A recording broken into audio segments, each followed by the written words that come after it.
Okay. Sue's right there. Yeah. I can't get Carol on the phone.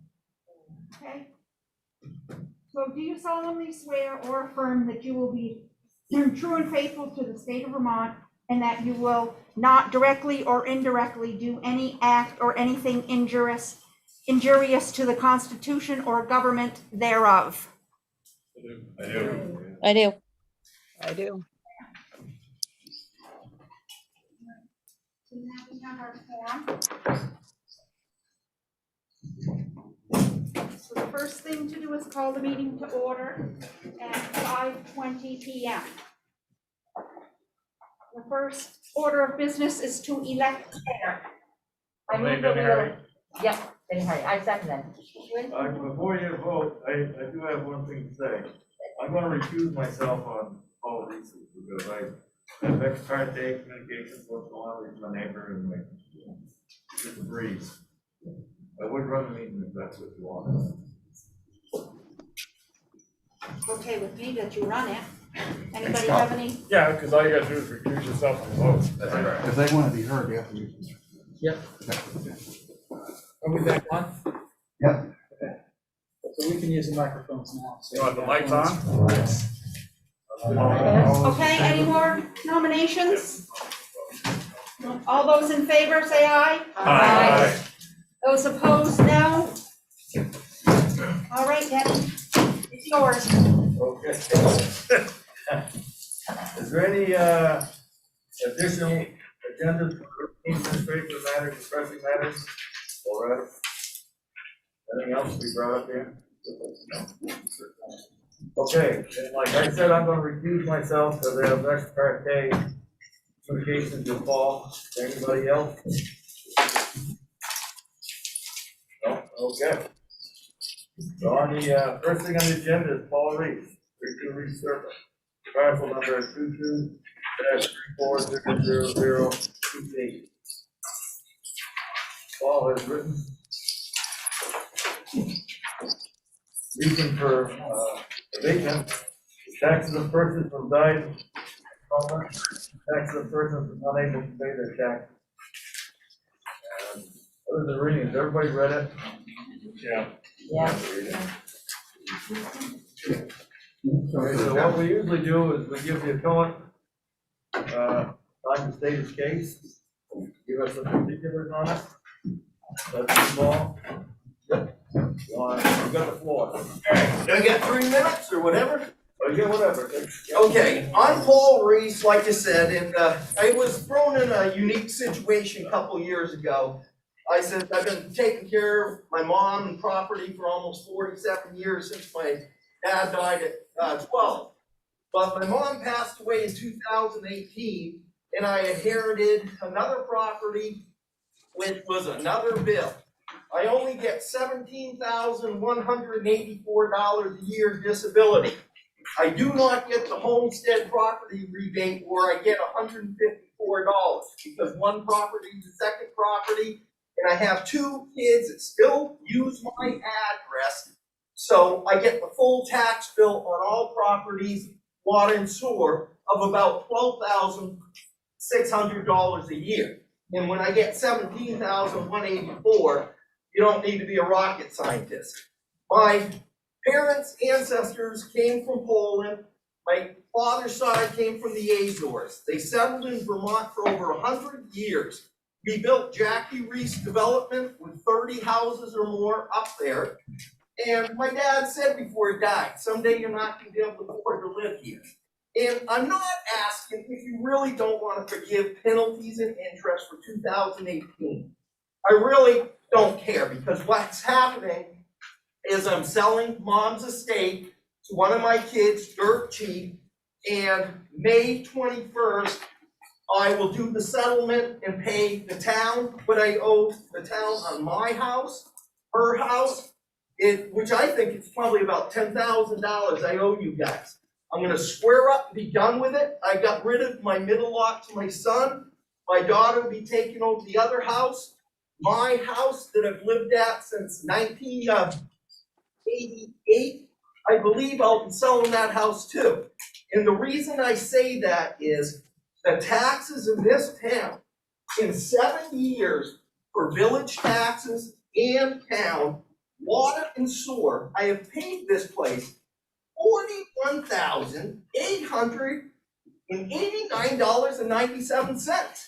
I'm sorry, when I worked 82 hours construction when I built my house in '88, I made $550 a week for 82 hours. I commend the town of Rockingham, I commend the village for watching your budget. 70% of the problem is the school tax bill. It's unbelievable. I just cannot believe that if I make $17,184 for disability, that it costs $20,000 per pupil to send people to school. And I would just recommend this town board put pressure on the state of Vermont or the school system to close one school. The high school was built for 720 students. You've got 300 and something kids in that school, and you could save yourself probably $5 million closing the school. So the only thing I'm saying is, I really don't care if it's $200 or $100 on penalty and interest. I will square up with you whatever decision. But I was very upset on the Mary Zutnik estate, because what Pat Akuta told me is, Paul, one car I reported stolen. I asked. Oh, I gotta stop you there. This is not the place to bring it up. The next meeting will be. Okay, but that was $1,500 of lost revenue you guys could have put towards her tax bill. My mom saved pennies for 102 years. You know what those pennies are worth? 3 cents a piece. It is not worth investing $1 in this village or town unless it's Section 8 housing pays $125 a day. I'm losing $600 a month by owning a property in Bellows Falls. My house payment's only $708.26 a month. But if you look at the tax bill and water and sewer, it's just as much as my house payment. It is not worth owning a property, and I do believe that all the real estate's gonna collapse, because 60% of people are getting financial aid and help from the state of Vermont. If the state of Vermont pulls that, it's gonna collapse. Another neighbor is selling their house on my hill. Another guy just bought a house, and he couldn't believe his tax bill was $8,000. And so I'm done, but you guys decide what you want, but I do appreciate you taking the time to listen, and I'll pay it either way, May 21st. So, Yes. you gotta come up with a figure of what you'd like to be dated. Well, You said it's you're gonna only- you said you're gonna make payments? Oh yeah, I've been making payments of $880 a month on both houses for last year, plus doing this year's, but I am gonna get totally even May 21st when I sell the other property. But what I was just looking for, like a mercy thing, basically on 2018 of interest and penalties only. I don't know what it really amounts to. Maybe Sharon can figure it out. Maybe it's $200, I don't know. Okay. But either way, it's more of a, if Marie got the deal, I kind of wanted the same little deal. Yeah, well, that was. Yeah, that's a separate issue. Right, yeah. Yeah. All right, so any questions for me before I head out, or? Well, hold on. Yeah, now the board gets to Okay. ask you questions. So, hold on, go ahead. Paul, the only thing I noticed in here was some of the financial stuff you gave is on your mother's house. Yeah, that's the only house I'm actually asking for. That was 40 Recircle. Yeah, And it's right, assessed at $137,400. okay. But I will, I'll pay him. No, I just wondered, because then you also have your tax bill here too, so. Oh, I didn't see that. Yeah, no, so I just wondered what the intent was there for that. Yeah, go ahead. I question whether we can evade taxes, consider evade taxes on 40 Recircle when the agenda is for 30 years. It should have been 40, correct? Right, it should be 40. But 32 is what we have here, can we address, according to state statute, can we address a different property? This is it here. I don't care, I'm talking about what's on the agenda, what the public has to see as in one VSA. Can we address 40 Circle when only 32 is listed on the agenda? That's what the public we're addressing.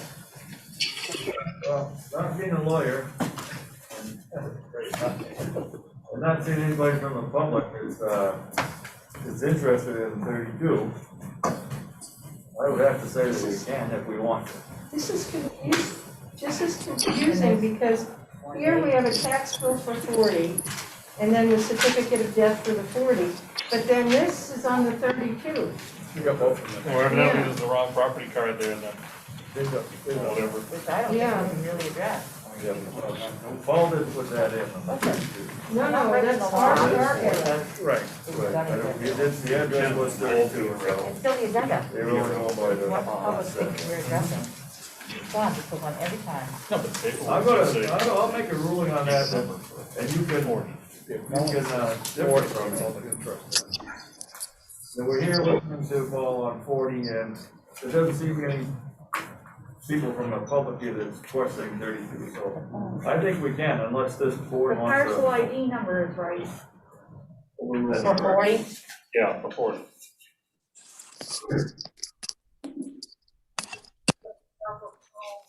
And I'm okay with whatever, I don't give either. So let's continue talking about 40 Reeds, if that's all right with everybody. So what is the actual amount for 40 then? So Paul is asking for penalty and interest on Mother's House for 2018, and I don't know what that, we don't have that. Yeah, we do. Where is it?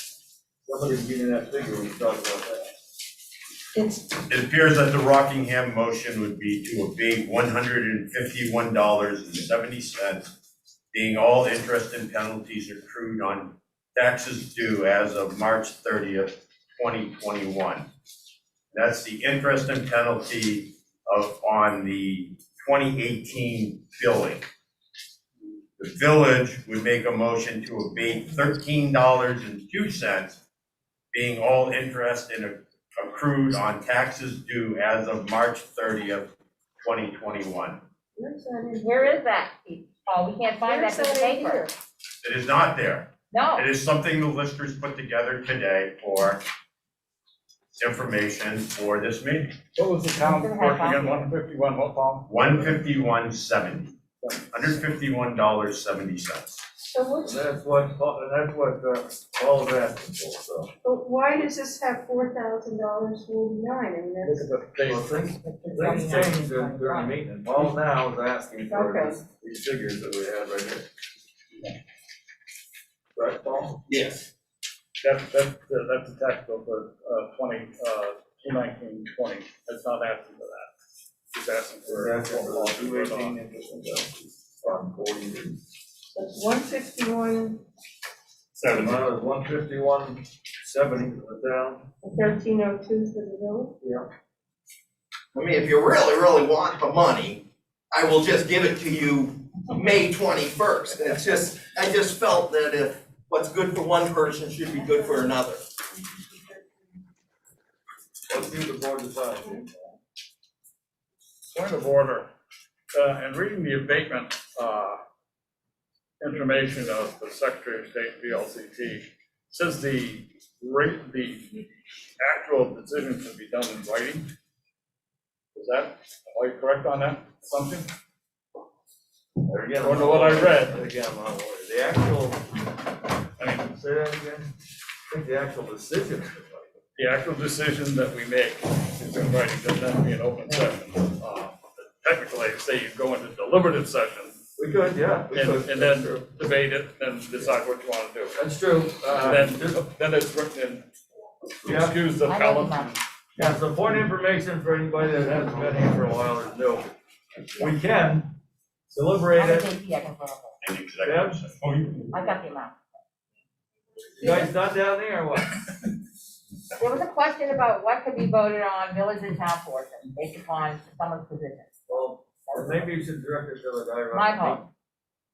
So the question is, can we go into a deliberative session and rule on this and private. And I believe the answer is yes. What we've normally done is not to do that. We deliberate it here, and then we make a decision in open session. If somebody wants to go in, yeah, that is up to the board. That was the question we had. Is everybody fine with, deliberating in open session? Okay, so what was your question, Deb?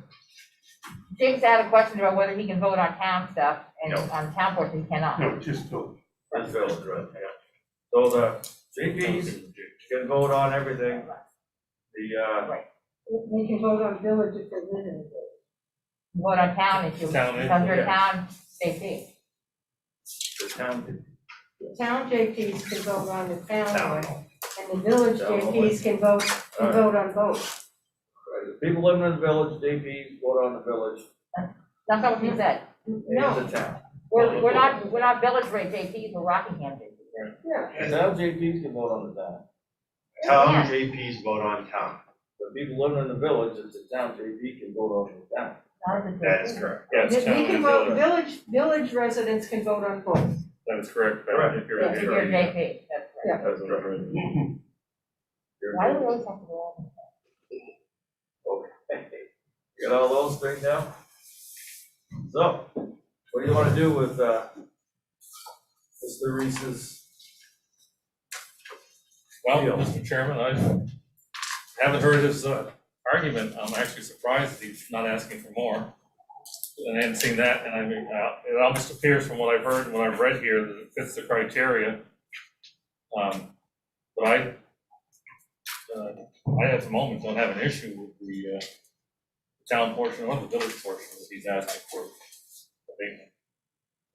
I really haven't heard a motion for either. Mr. Chairman, speaking for the town, I would move that the town would abate $151.70 for the town portion of the taxes, of the interest, I believe what it is. I'll second that. And I move that the village, Well, we'll do- oh, Gotta that do was it time. Yeah, okay. all right, so it's been moved and seconded that we abate $151.70 down for you.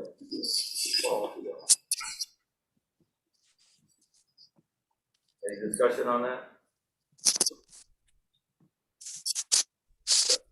Have them raise their hands so I can get a count, 'cause, They haven't voted yet. Okay, so we're gonna take a vote. All right, all those in favor, please raise your hand. And I'm abstaining. Is this town or is this town and village? This is This is town. Town.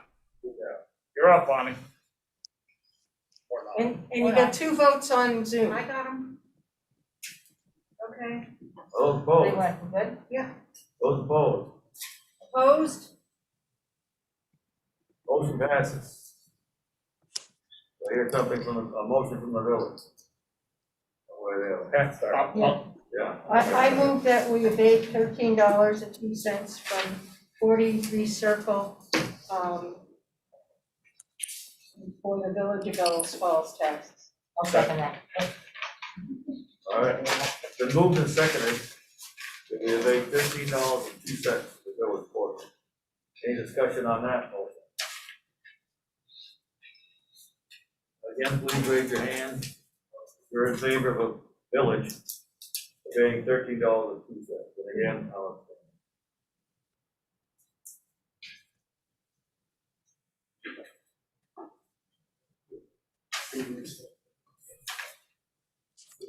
okay. Opposed. Yeah, that's opposed. All right, Jim, do you vote? Opposed, okay, I got opposed. opposed, please raise your hand.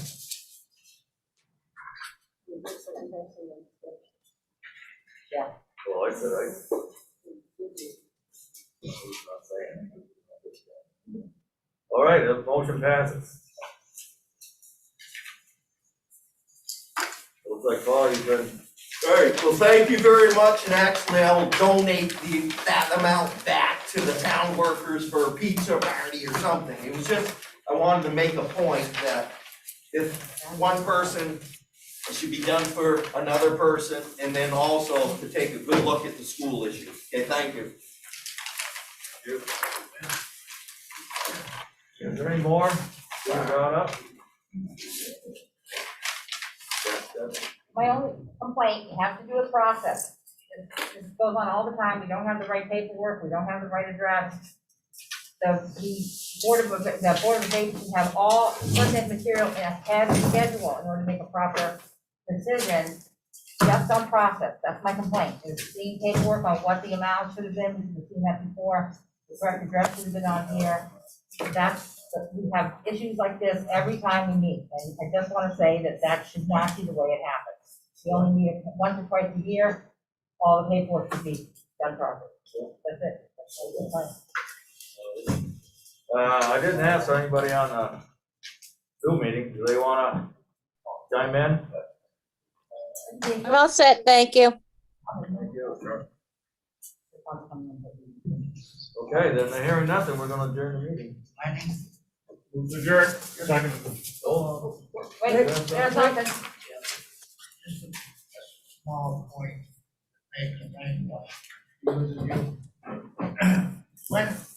when we do a tax bill, in this particular case, there are 3 parcels on one tax bill. They can't hear you at home. Could you get a microphone, please? There, sit up here. Sorry about that. Okay.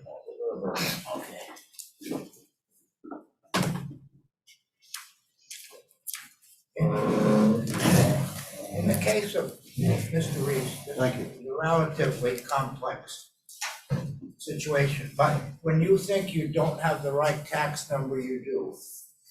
What happens is when properties are adjacent to each other and they're owned by one person, one tax bill based on the homestead building lot, which would be Mr. Reese's house. In this case, you have 2 other properties attached to it. Tax bill goes to one guy. So when you're looking at the number, the only one that's right is the top one on this particular page, which ends at 28.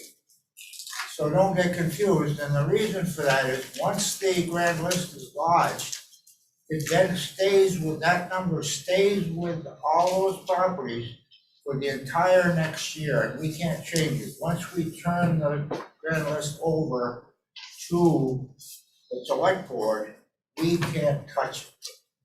So it stays there for a year. Even if you bought that house on April 3rd, the original owner would get the tax bill, or his attorneys would have made an arrangement at closing as to how that would be handled. So it's a little confusing, but it happens every time we sell a house after April 1st.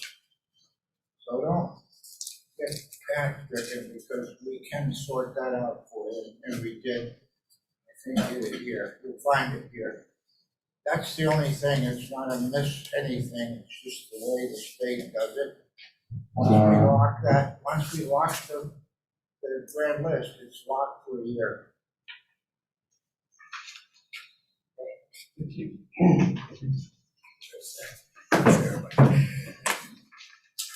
Move to adjourn. Motion to adjourn, all those in favor, say aye. Aye. Opposed? Aye. Adjourn.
You can watch us on YouTube at Falls Area Community Government, or Twitter at FactTV8, or Facebook by typing in Falls Area Community TV. Fact TV Government Channel, keeping government honest.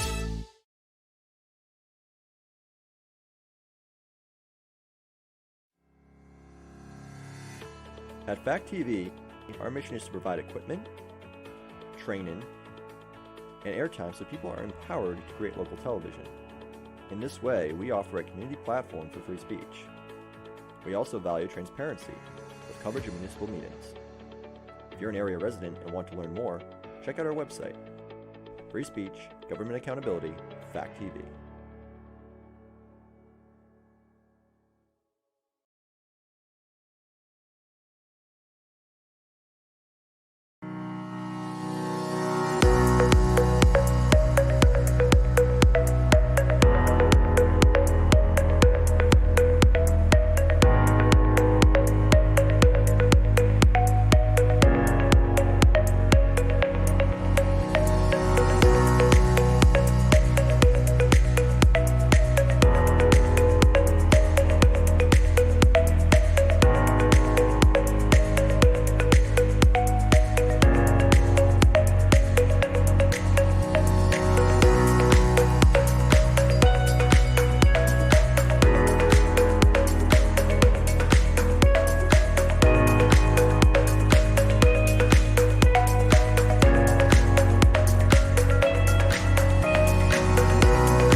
You can watch us on YouTube at Falls Area Community Government, or Twitter at FactTV8, or Facebook by typing in Falls Area Community TV. Fact TV Government Channel, keeping government honest.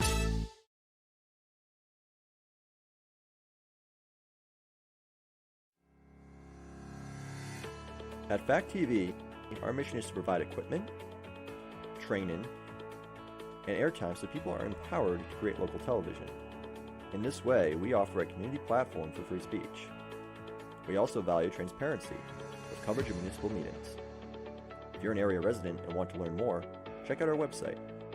Free speech, government accountability, Fact TV.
You can watch us on YouTube at Falls Area Community Government, or Twitter at FactTV8, or Facebook by typing in Falls Area Community TV. Fact TV Government Channel, keeping government honest.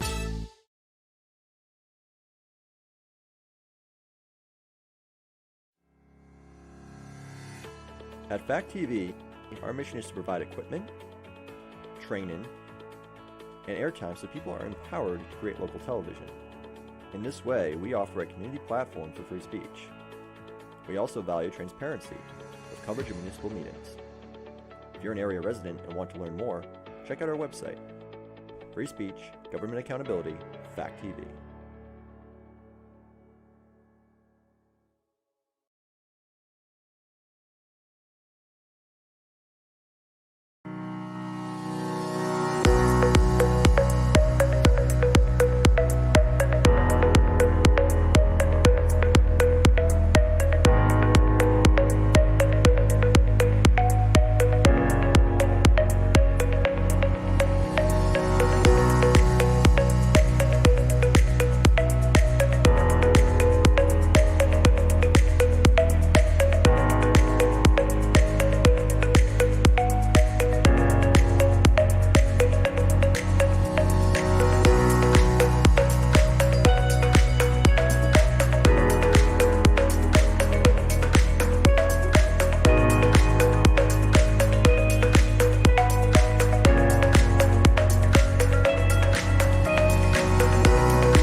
You can watch us on YouTube at Falls Area Community Government, or Twitter at FactTV8, or Facebook by typing in Falls Area Community TV. Fact TV Government Channel, keeping government honest.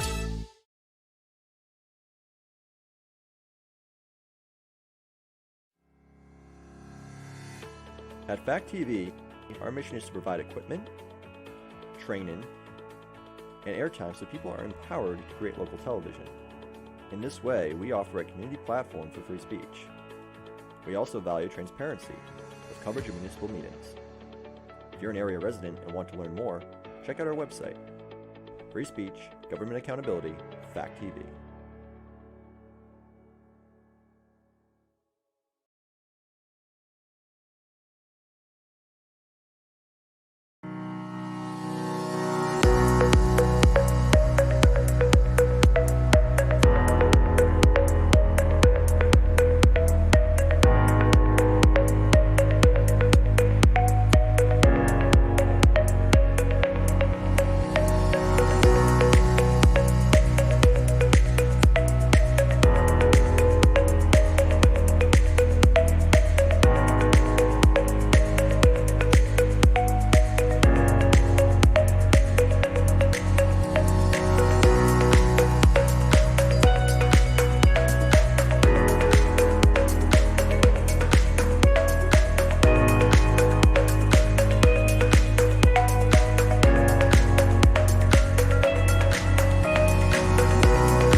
You can watch us on YouTube at Falls Area Community Government, or Twitter at FactTV8, or Facebook by typing in Falls Area Community TV. Fact TV Government Channel, keeping government honest.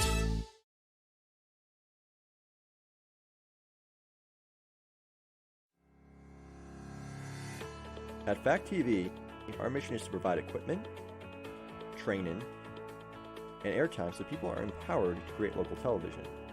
In this way, we offer a community platform for free speech. We also value transparency with coverage of municipal meetings. If you're an area resident and want to learn more, check out our website. Free speech, government accountability, Fact TV.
You can watch us on YouTube at Falls Area Community Government, or Twitter at FactTV8, or Facebook by typing in Falls Area Community TV. Fact TV Government Channel, keeping government honest.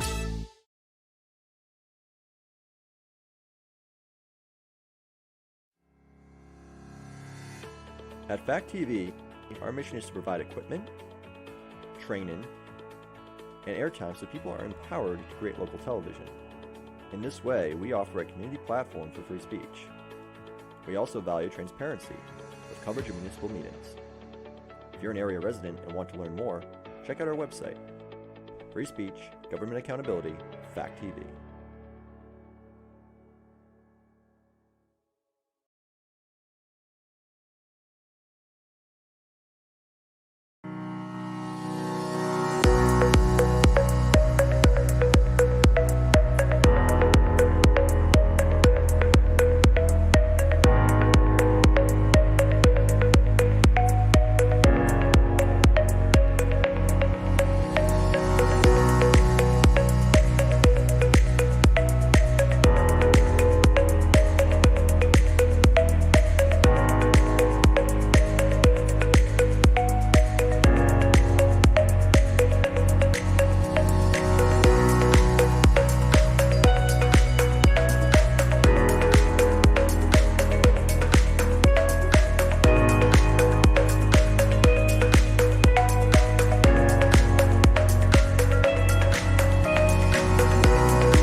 It's a little after 6. Finally got our technical difficulties straightened out. Welcome to the joint board meeting for the Rockingham Select Board and the Village Trustees.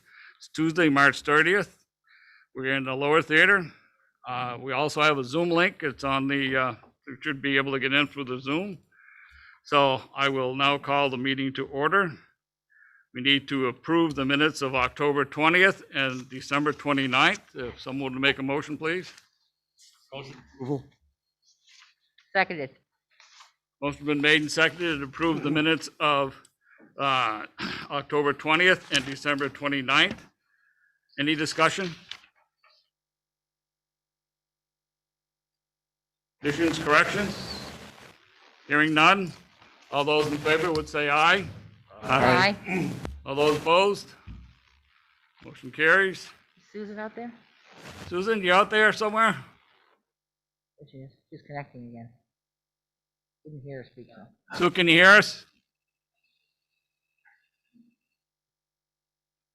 Oh, anyway, we Have to assume she can hear us. We can't see her on there. moving on.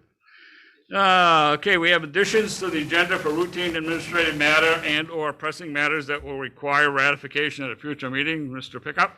Just 2 items, and again, for this meeting, it's informational, and they'll both be on future agendas for both boards for action. I'm going to hand out, if you can take one of each, please, and just hand them out to the board. The first item is a copy of a draft for a resolution for automated vehicles. And the issue there is we had a meeting last Thursday, a public information meeting that was recorded on Fact TV, despite having, again, some technical difficulties, but we did seem to struggle through it. Be that as it may, so that's been posted, and there's some information with that. Also, as part of that, there was a conversation about where does the automated vehicle process go. So just for both of these boards' information, we do have in the audience, Joe Segali, if you had any questions specific to the conversations that occurred last week or conversations to date. And then at some point in the future, we do have a process that both boards have appointed liaisons for, and we'll be having a follow-up with those folks to continue the conversation as to whether or not we ultimately decide to pursue this resolution and pursue a permit for the testing of automated vehicles. So again, just for informational purposes, and since Deb was at the meeting, she might want to maybe add any additional information. Well, this will, are we going to say anything at all, or place it on the agenda, or are we just simply going to speak about it now? We're going to deal with it now, Okay. yes. Well, this looks good. The information that happened on last Thursday's meeting of the forum was not well participated because of our glitches with Zoom. However, it is available it's supposed to be on the website and Fact TV, available for people to review so they can hear and see all of the demonstration pages that they put out there, so that they could review that and get more information. There's also some links to a lot of different sites for people to review and ask more questions. So I think just for this, joint boards information, there is no action that we're suggesting or any particular timeline. I think, as we had discussed, we both have liaisons that have been appointed. So there'll be some follow-up conversations. I'm sorry? Who's the select board liaison? I don't think we have one. We haven't appointed a new one yet. The new board is not appointed, so Right. as soon as we get another person, then I think we can start that process, and then ultimately we'll report back as we move through the conversation. Great. It's on the agenda. Okay, so that sounds great. So I did have Joe available. I don't know if Joe wants to unmute himself and add anything more to this. Yeah, there you I'll just say, well, first of all, I'll just say hello. I'm Joe Segali, the Director of Policy Planning and Research at the Agency of Transportation. And I'm not sure if there's been any turnover since the last time I spoke to the joint meeting of the trustees and the select board. And also have Michael Wachowski with me, he and I have been working on this issue, meeting with communities around the state and, kind of just setting up the regulatory review process for the agency that the agency will follow. And just want to be clear that this is obviously your decision, the decision of the town and the village, both villages really, if this is something that you really want to do. And, to allow the testing of automated vehicles on public roads in Bellows Falls and Rockingham and Saxons River. You maintain, you can allow testing on your roads, you maintain control throughout. If you decide to withdraw that approval, you can do that. The other thing I want to say, just to be clear, is there is no specific testing proposal right now. What you would really be doing, it's sort of like the way you zone. You have land use zones, and you might zone an area for commercial development, and you set up standards and requirements, but you're not approving anything specifically. You're just saying we'll allow commercial development in this area. And then when a development comes along, then you do the detailed work on the permitting. So in this case, the municipality can say, hey, we're open to testing, we're zoning for testing, if you will. And then it's the state that actually has to issue the permit, but we will only issue a permit. We can only issue a permit by law on class 2, 3, and 4 town highways if the municipalities, have agreed to it ahead of time.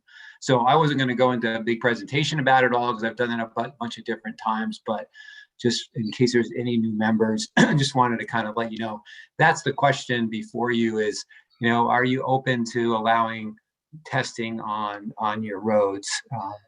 And so that's kind of it in a nutshell. And Mike and I are really just at this point here to help and answer questions. And we've been working with Deb and Scott, and we're more than willing to keep on doing that. It's great that there's I think I couldn't quite hear it, but it seems like there's a select board member that's going to kind of join in too. So we can have those conversations and see what the questions are. And I don't know when the next time this joint board meets, but we'll figure out like what the next step is when we get together with Deb and the select board member that agreed to help. And so that's kind of it. We're here. We're here to support and to help you. Okay. Anyone have any questions? Wade? Sure, village trustee. I had not seen the last meeting that you had last week. I will take a look at it at some point, but since we were talking about this a few months back, has there been any other municipalities in the state that have signed on Yes. in addition to Springfield? No, not in addition. No, just Springfield. Okay.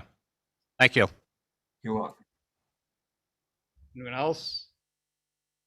Seeing none, we'll move on to the agenda. Wait, Scott, you have a second thing? And one other item that was also handed out, and we have Marty Gallagher in the audience if she wants to chip in. But again, this is not for action tonight. We'll have this on both boards' agendas for next week. But the Greater Rockingham Area Seniors is asking for support for a USDA Rural Development Facilities loan. And that's something that they're looking to do some capital upgrades in their building, specifically their heating system at the health center. So that'll be coming before both of you for your consideration. I do think Marty's there. Marty, did you want to add anything? I am. No, I just wanted to state I'm not asking for any kind of money from the town. I'm just asking for support from the two boards stating that we are indeed a viable or useful entity in the town. So I just need basically a sign off on the evidence of community support. So it's really kind of a boilerplate issue, but it's important for me with the loan and grant process to in securing funding to show that we are a community supported entity.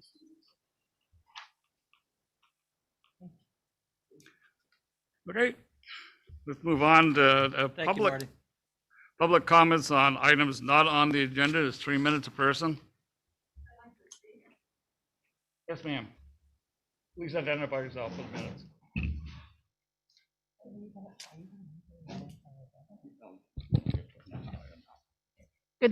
Good evening, everyone. I'm Laurel Green, and I'm speaking at this point as just a private citizen about the use of technology. I really appreciate the gesture of trying to include people that cannot health-wise, come to a public meeting such as this, or our town meeting, or the meeting in May that we're looking forward to on the village. But I have some real concerns. I was asked Bonnie North, board member, to get me the Zoom link, and when I went to log on to check it today, it said no such event. I called several different select board people to ask for help with this. And finally, Susan Hammond apparently contacted Shannon, or maybe she just figured it out. She went into zoom.us, put in the meeting number and then the passcode, and was able to get in. But this is a real obstacle for people in our community who can't attend in person. I'm also pretty concerned about what happened at town meeting. There apparently were about 22 people in the room, according to the town clerk.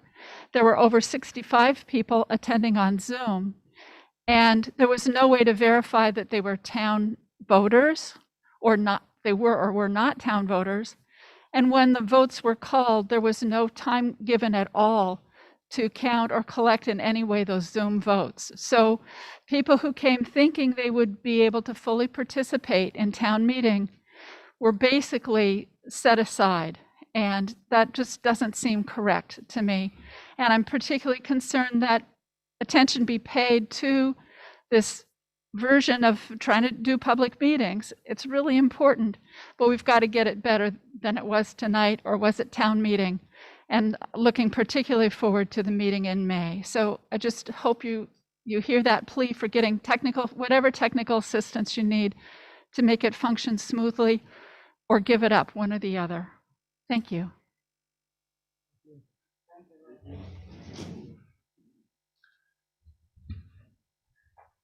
Are there any other comments around the room?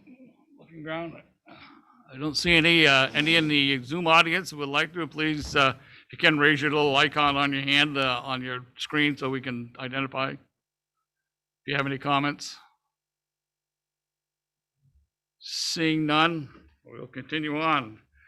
Getting to the agenda, we have a slight adjustment that we're going to make. A request has been made to move item 4, which is the FERC relicensing Great River Hydro discussion, up to the first item.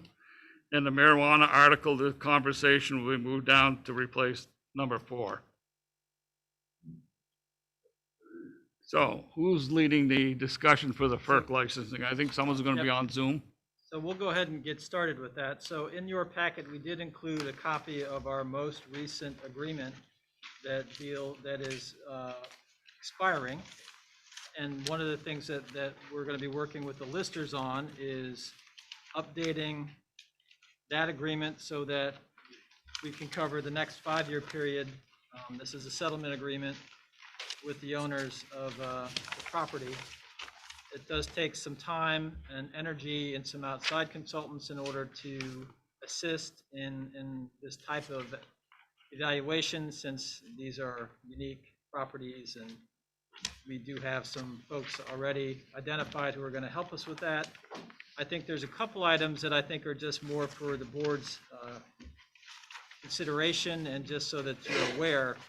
The relicensing process has been going on for a significant amount of time. You've probably read some things in the local news about various groups and comments about how the plant might operate in the future, depending upon the types of river water levels they're going to authorize, and how that impacts the plant operation and their ability to generate power and generate power at times where they can maximize their revenue. So those conversations are going on even at the federal level. There's an entire relicensing process.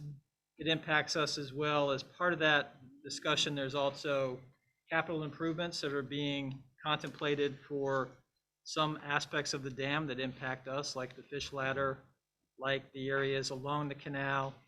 There's some other improvements that we're hopeful that we can ask or try to ascertain as we move forward, since this process is a significantly long license. But again, those things are going to be coming to you the most important thing for the conversation as well is, don't forget the state's intimately involved. And while we have a local interest, the state has an interest in this process as well. So there'll be some liaisoning and some conversations with some of our state folks as well as this process moves forward. I think Gary just had a little bit. Gary, did you want to add a little bit to this, just for some context? You probably have to come up and grab a microphone. So. Mr. Chair, I did not see anything in this packet that dealt with the, It's on the back of the Depot Street Bridge stuff. You read, they double-sided some of the stuff, so Yeah, if you it's look on in the- there, you'll see the agreement in there. Back of the picture, I had a copy of the agreement that expires April 1, 2022 right. in the packet for the boards. Yeah, hi, so basically, the exchange with Great River Hydro, because they make use of a major portion of Bellows Falls and prime real estate, recreational, economic development. The relicensing process affords negotiation for them to make investments in the town. And where that there's two parts to the process. One of the FERC pieces is complete and available for public comment this spring.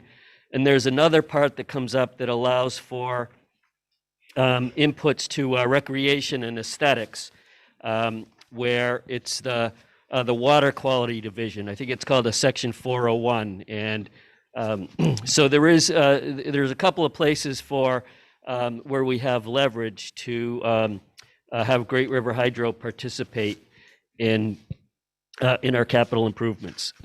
That's basically where we're at with that.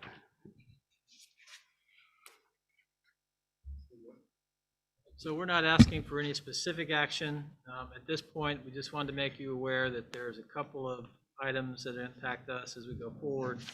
Updating the parameters of this agreement will be one. And then, as Gary pointed out, there's a separate process that's going through the FERC relicensing process that deals with potential capital investments. And since it impacts our downtown and some of the things that we're trying to do in areas that are of importance, we wanted to just make you aware that we'll be probably bringing you back more specific issues as that develops, and we get a better calendar of when those types of things might be up for public comment or up for any type of additional federal or local input. So we just wanted to give you a heads up. Paul, do the listeners have anything to add to this, or? No, I think Scott covered it pretty well. What's going on now is the negotiation process. Wait a minute, Paul, let me get a mic to you.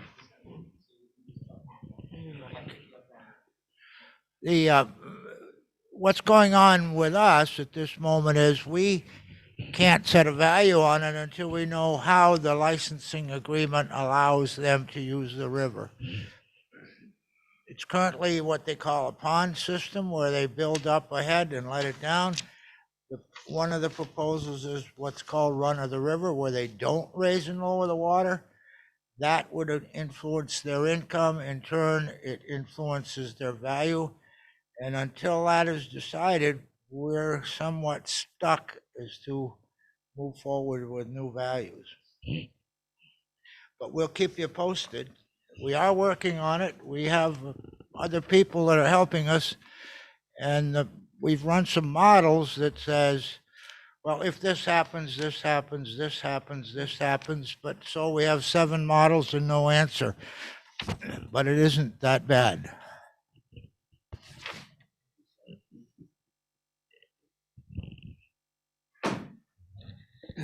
Yeah, so I just wanted to clarify a totally separate issue, the economic development piece.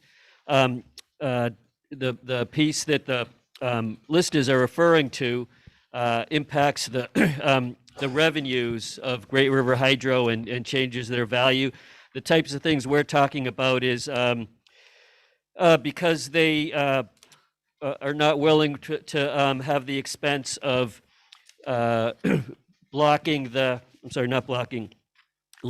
canal levels to where we can use the approved plan to replace the Depot Street Bridge, we can request for Great River Hydro to cover increased costs and cover the match that we have to do.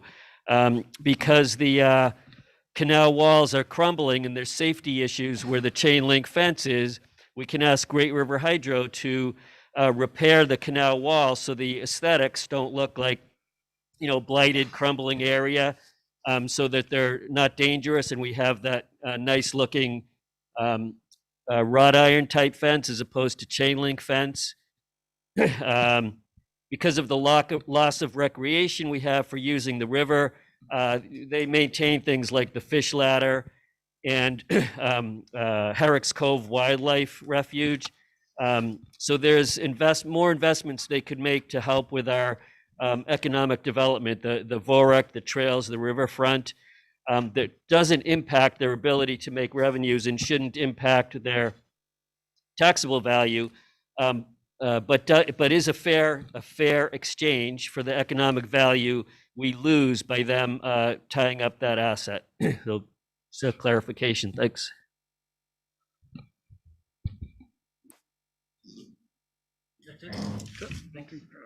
Okay, moving on. We'll now go to the marijuana article conversation. Know who's leading that off. There is some information in your packet. Also, for your historical information, back in 2013, the town did take a vote and has an ordinance that says there's no dispensary supposed to be allowed in the town of Rockingham. I've been told by Deb that she has information that that ordinance is no longer valid. You probably have to check that out. Yeah. But, we have, Jeanette White came to us in 2018. When did you sign that document? 2013. Okay.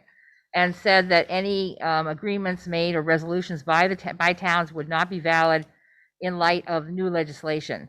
That is why they've given us, I think they extended beyond 2022 now to 2023 recently. Yeah. Okay. That if towns don't take this item up, that they will not have a choice if retail decides to come into the community. The village has started a discussion of whether or not we would like to see that as a ballot item in the village, as the likelihood of retail spaces would be here, most likely, as opposed to rural Rockingham or even perhaps Saxons River. But that's a discussion. If the town wishes to take it up in 2022, which I'd be more than happy to let you go with, I'm simply saying that if we don't ask the public, we have to ask the public. We can't make that decision ourselves. And that's why that resolution is probably invalid now, as Jeanette White has said, because boards cannot make those decisions. The public must make that choice.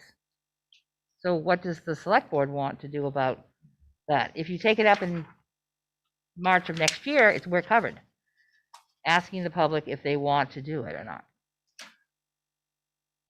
Speaking as a chair, I would say that we would probably put it on one of our future agendas, take it up, and I think the intent would be to put it on the ballot in March of next year for a vote. I see heads from the rest of the board kind of shaking in unison, so I guess I haven't spoken out of turn here yet, Jake. No, I think that it appeared at that time when we put this on the agenda that the village only had one shot at this, because next May, when we have our next year's meeting, the curtain would have gone down. Right. Yeah. And so the thought was, did we want to put something on the ballot this year as kind of a proxy for testing, at least in the village, what the attitude was toward the marijuana sales? And clearly, your action next year will be the critical one. But we could put something on the ballot, particularly if the select board would like to get a proxy ahead of time that would at least cover a substantial part of the town. So that was our thinking. Yeah. Comments? I would like to make a comment. Okay, hang on just a second. I got Yeah. one in the audience here. Yep, Oh, I need please. a microphone or Yep. something, yeah.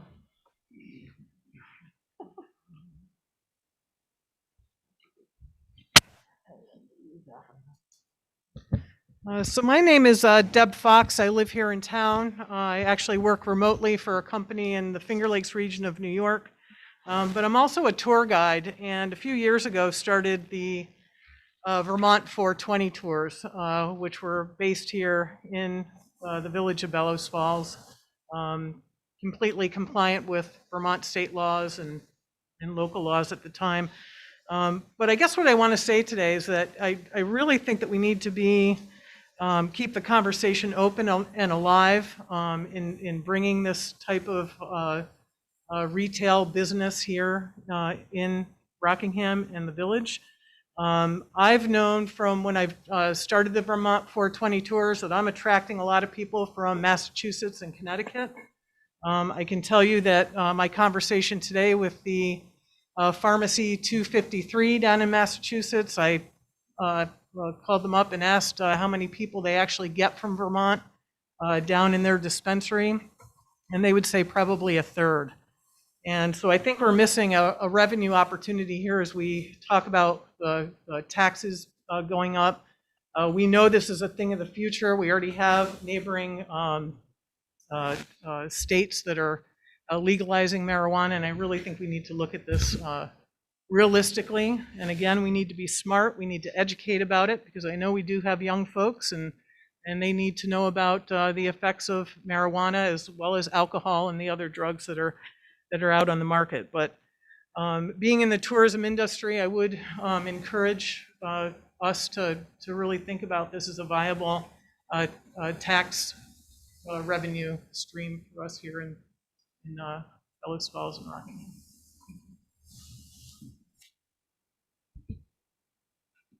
Seeing no others in the audience here, Laura, I guess you were the next one up. Hi, yeah, thank you, Chair. My name is Laura Scherbaum, and I have to be clear, I'm a resident of Bellows Falls, but I'm here representing Greater Falls Connections, which is a local organization working towards public health measures that reduce the impacts of substance use disorder, and specifically supporting youth and families and resiliency.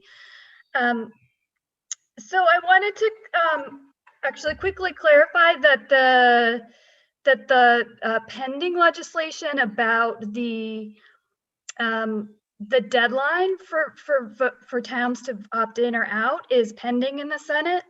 So that S25 is the law that's being proposed that would make it automatic for towns, that if they haven't had a vote, that those towns would automatically be opted in. So I just want to clarify that that's not currently the legislation. So as it stands, there's no time limit for towns to opt in or out. So depending on that legislation, it would it may depend on the legislation whether that or not there's an automatic opt-in. So really, I just wanted to briefly, I'm here with my colleague Deb Whitkiss. We're here as a resource. We're a nonpartisan organization. We're here to provide information and education to the select board and village trustees around the public health aspects and youth aspects of anything related to cannabis and other substance use. And when we, Deb Fox, we'd be really happy to work with you as well around protecting youth and the community and local businesses that might be wanting to establish themselves in the community. So we really encourage the town to have an intentional process around considerations of retail cannabis. And as Greater Falls Connections, we're here to support that. Thank you. I think Deb, you were up Sure. next. Yeah. Thank you so much. Thank you for your time. And yes, Deb Fox, I love your name. We'd love to work with you. And it was so, we're really happy to hear you talk about youth use, because that's why we're, showing up tonight. We know our youth, all youth are underneath a lot of stress and experiencing anxiety and depression at historic rates, especially because of COVID. And we want to provide support. So, as you move forward in this process, make sure we're, centering that concern and making sure we have enough support for youth and parents to help them have the cannabis conversations, just like you would with any other substance, to be prepared. And we're coming in, we do not believe in fear mongering. We just look at the science, and we acknowledge that there are health benefits, because of cannabis use in THC published in the NIH and the CDC. And we'd love to offer our expertise, especially around youth substance use prevention and addressing the mental health challenges and generational trauma. And, if you wanted to have surveys or, host some community discussions, we'd love to be a part of that. And, yeah, I guess you could say we're at your service. We also have some experience in terms of providing guidance around zoning, signage, so that we can zone with youth in mind and how much exposure they might have to advertising and signage, and how to do that in a way that is responsive and responsible. So thank you for your time. We are here. We're like so happy to be able to serve the community. Thank you. We'll keep you in mind when it goes forward to have you on, make sure you're aware of the discussions at our board meetings. Thank you. Thank you. Thank you. Oh, okay. No one else out there in radio land or TV land there? Seeing none, I guess we're done with that. Let's go to the next hot topic here. Oh, God. Depot Street Bridge. In your packet, there's some wonderful pictures, if you want to call them that, and a description of where we're at. I think Scott has some further information, hopefully to enlighten us further, or perhaps dash our hopes here. We've got some folks on from VHB who I think can walk through and maybe give you some additional information about the handout that was distributed in your packet. I'm sure for veterans of the board, you've probably been talking about this bridge for a while. We've run into some logistical and cost-related problems with the last iteration of the bridge, which brings us to where we are today with this update. One thing I did want to hand out to the board is there are considerations for Section 106 and historic preservation purposes.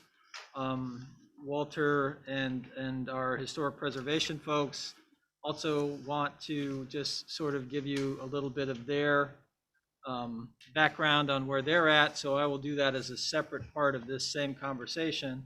But I'm assuming that Scott Burbank or one of the VHB reps might want to maybe update from where we are at this point. Hi, Scott. This is Scott Burbank from VHB. Is it possible to share the PowerPoint on my screen through Zoom? It is. Yeah. Hang on a second. I think I have to give you the authority to do that. Yes, that's correct. Yep, hang on. Here he goes. Yeah, I know. Scott, I'm going to do that right now. Give me a second. Can you hear me? Yep. Can you do a remote check? Thank you. All right. Scott, you are on. Try to take over. Okay. There we go. All righty. Are we sharing screens? We appear to be, but it's yes. Yeah. You have started sharing the screen, but we don't see anything up yet. Right. All right. We'll wait for South Burlington, Vermont VHB Internet to catch up with Rockingham, There we Vermont. go. Boom, Internet. there it is. All right. Yeah, it took a little while to come down the interstate, but I think we're there. Much faster than it is for me to drive, so that's good. So thank you everyone for joining us. Moving ahead, I am Scott Burbank from VHB, who cannot make there we go, because I can't make a slide move. So as I said, I'm Scott Burbank. I'm the VHB consultant design project manager. So the way this works is VTrans is managing the project, and from VTrans it's Jonathan Griffin. John Griffin, he is the VTrans project manager, and VTrans has hired a design consultant VHB is that design consultant, so we work with Jonathan and the town to design the project. Also with me today is Kyle Oppenhauer, and I hope, Kyle, I said your name right. I noticed that I don't ever say your last name. I just call you Kyle, so I apologize. Close But enough. he is, Thanks, Scott. okay, yeah, I'm sorry. So he's the VTrans Senior Architectural Historian. So the way this works is, I think most of you are familiar with SHPO. VTrans also has their own set of historians, 2 to be exact, Kyle being one of them. And so basically they also do their reviews and then coordinate with SHPO on historic things. So Kyle is here to talk about the historic aspect of this project. I'm here to talk about design, and then John is here to talk about schedule and finance and other things of that nature. So I guess just first taking a step back, I think everyone knows we're talking about Depot Street in the village of Bellows Falls. As you can see from this picture, it is very deteriorated. We have spalling concrete, rebar, and it has been determined to be structurally deficient. And so because of that, we are moving forward with a replacement of this structure. And the original scoping report, or not the original, the scoping report, the intent was to replace the existing arch in kind. So we started on a preliminary design for this structure, and by doing that, we look at what is available. This arch was constructed using cast in place concrete. Today we have precast concrete, which accelerates construction. So BIBO makes an arch that is 102 feet long, and that ironically or ideally matches pretty closely the curvature and the length of the arch that is there today. So it's the maximum one they get. And so one of the drawbacks of having a 102-foot arch is that the rise of that arch isn't very big. And so what I mean is the vertical distance of that arch from where the arch ends to the top of that arch is small compared to other arches. So it puts a lot of thrust or force outward. So it's if you think about, like, if you push down on the top of that arch where like the 102 dimension is, the bottom of that arch where those rectangles are, with those lines coming down, that's the foundation. And it wants to spread out. So to resist that thrust, we have significant amount of piles in there. We're showing 3 rows, but it's not just one row. Those go in and out of the page or the screen as you're looking at it to resist that thrust.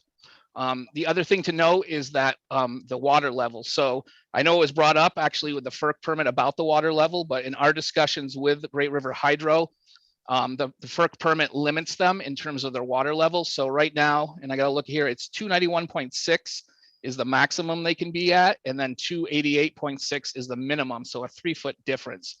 And as you can see from this, it doesn't get us down deep enough to construct that foundation in the dry. In other words, it means that we would have to be in the water to drive those piles and then do that work, and that just doesn't work. So what that means is we would have to install this cofferdam, which we're showing, and the one we looked at is what's called a sheet pile cofferdam. And so it's basically taking these Z-shaped sheets of metal and driving them into the canal, which means the canal is stone that's sort of, next to each other, adjacent to each other. So it's not like a regular channel where you just have a gravel bottom and you can just drive through. So you have to go in and remove those stones individually with a diver. You then drive that sheet down and then you dewater. And the sheets are good, but they're not watertight. So you continuously, through the project, dewater to do that work. And I guess sort of speaking about in the dry, this is a picture of them constructing the arch originally, and you can see they don't need a cofferdam because they are in the dry. You can also see that there is no OSHA and no child labor laws as well. A little bit of a different time.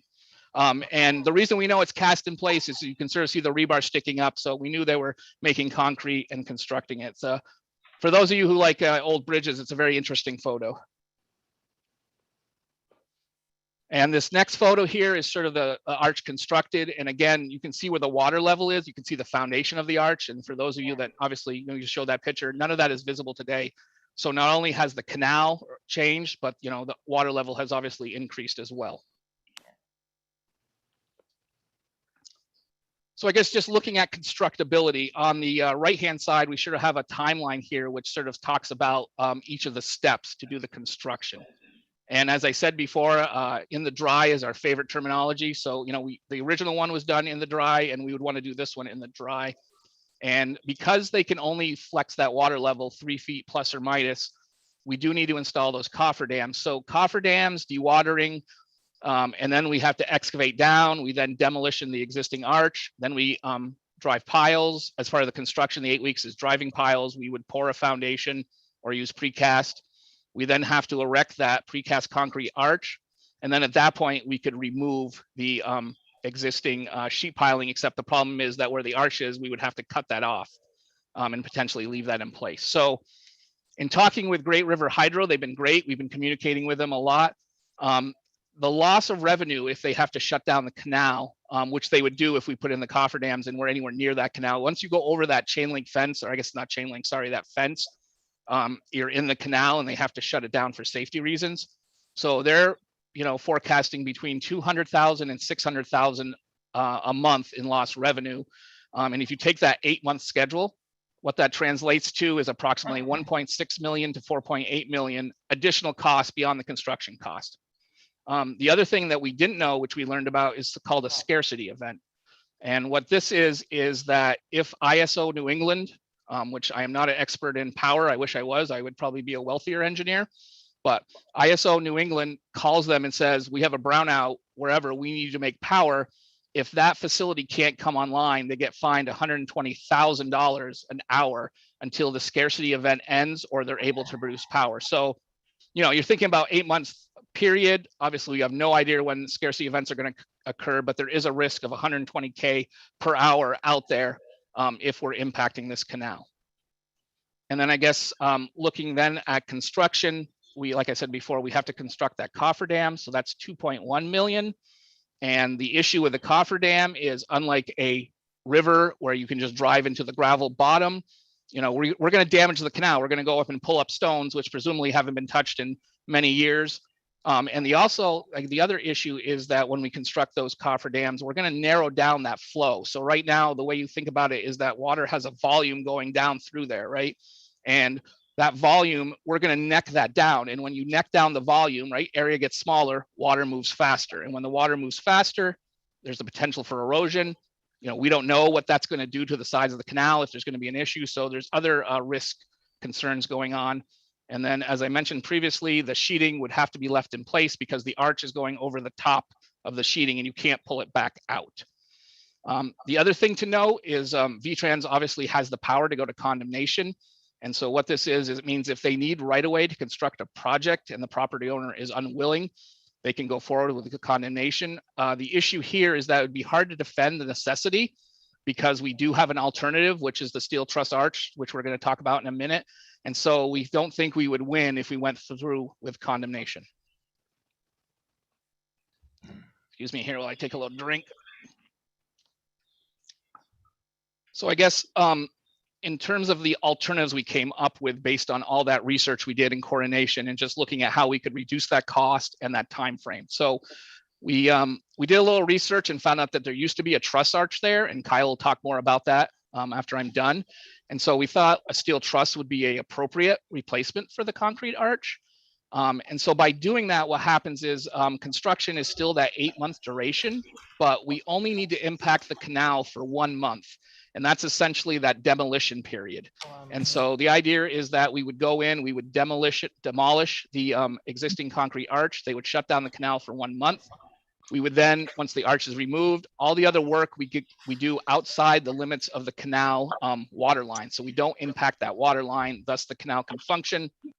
Great River Hydro can make power. So when you look at that, we're reducing that timeline from 8 months of dam or power shutdown to 1 month. Obviously, our out-of-pocket cost for that impact to the revenue is only 200,000 to 600,000.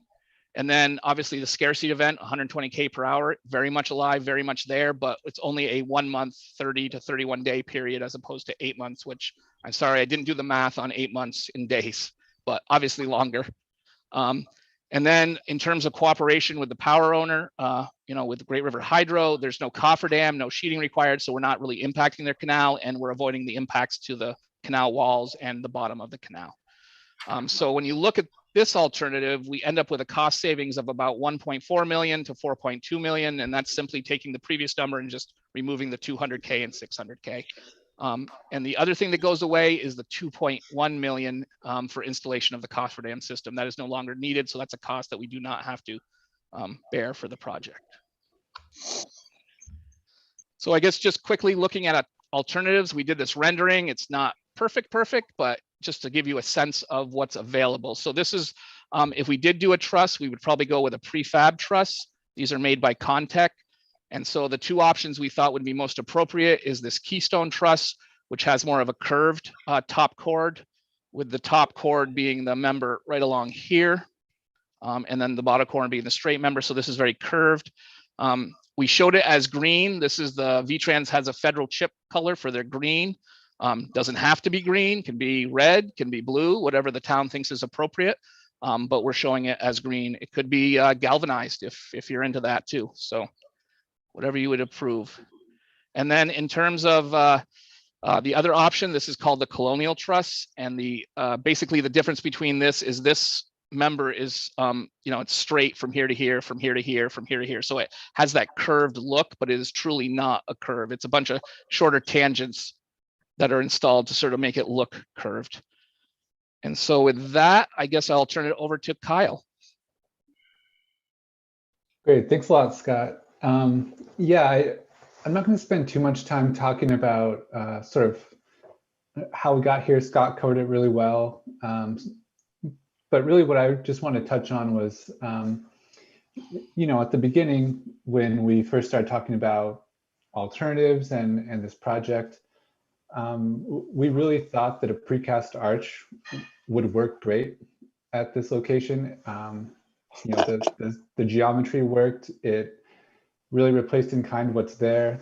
And as our design moved along, we really sort of really ran into those challenges that Scott just outlined as far as constructability and working within the canal. And as much as we'd love to see the arch installed, it's just not feasible for this project. So we took a step back, looked at what we could do. And I know a lot of people really had their hearts set on the arch.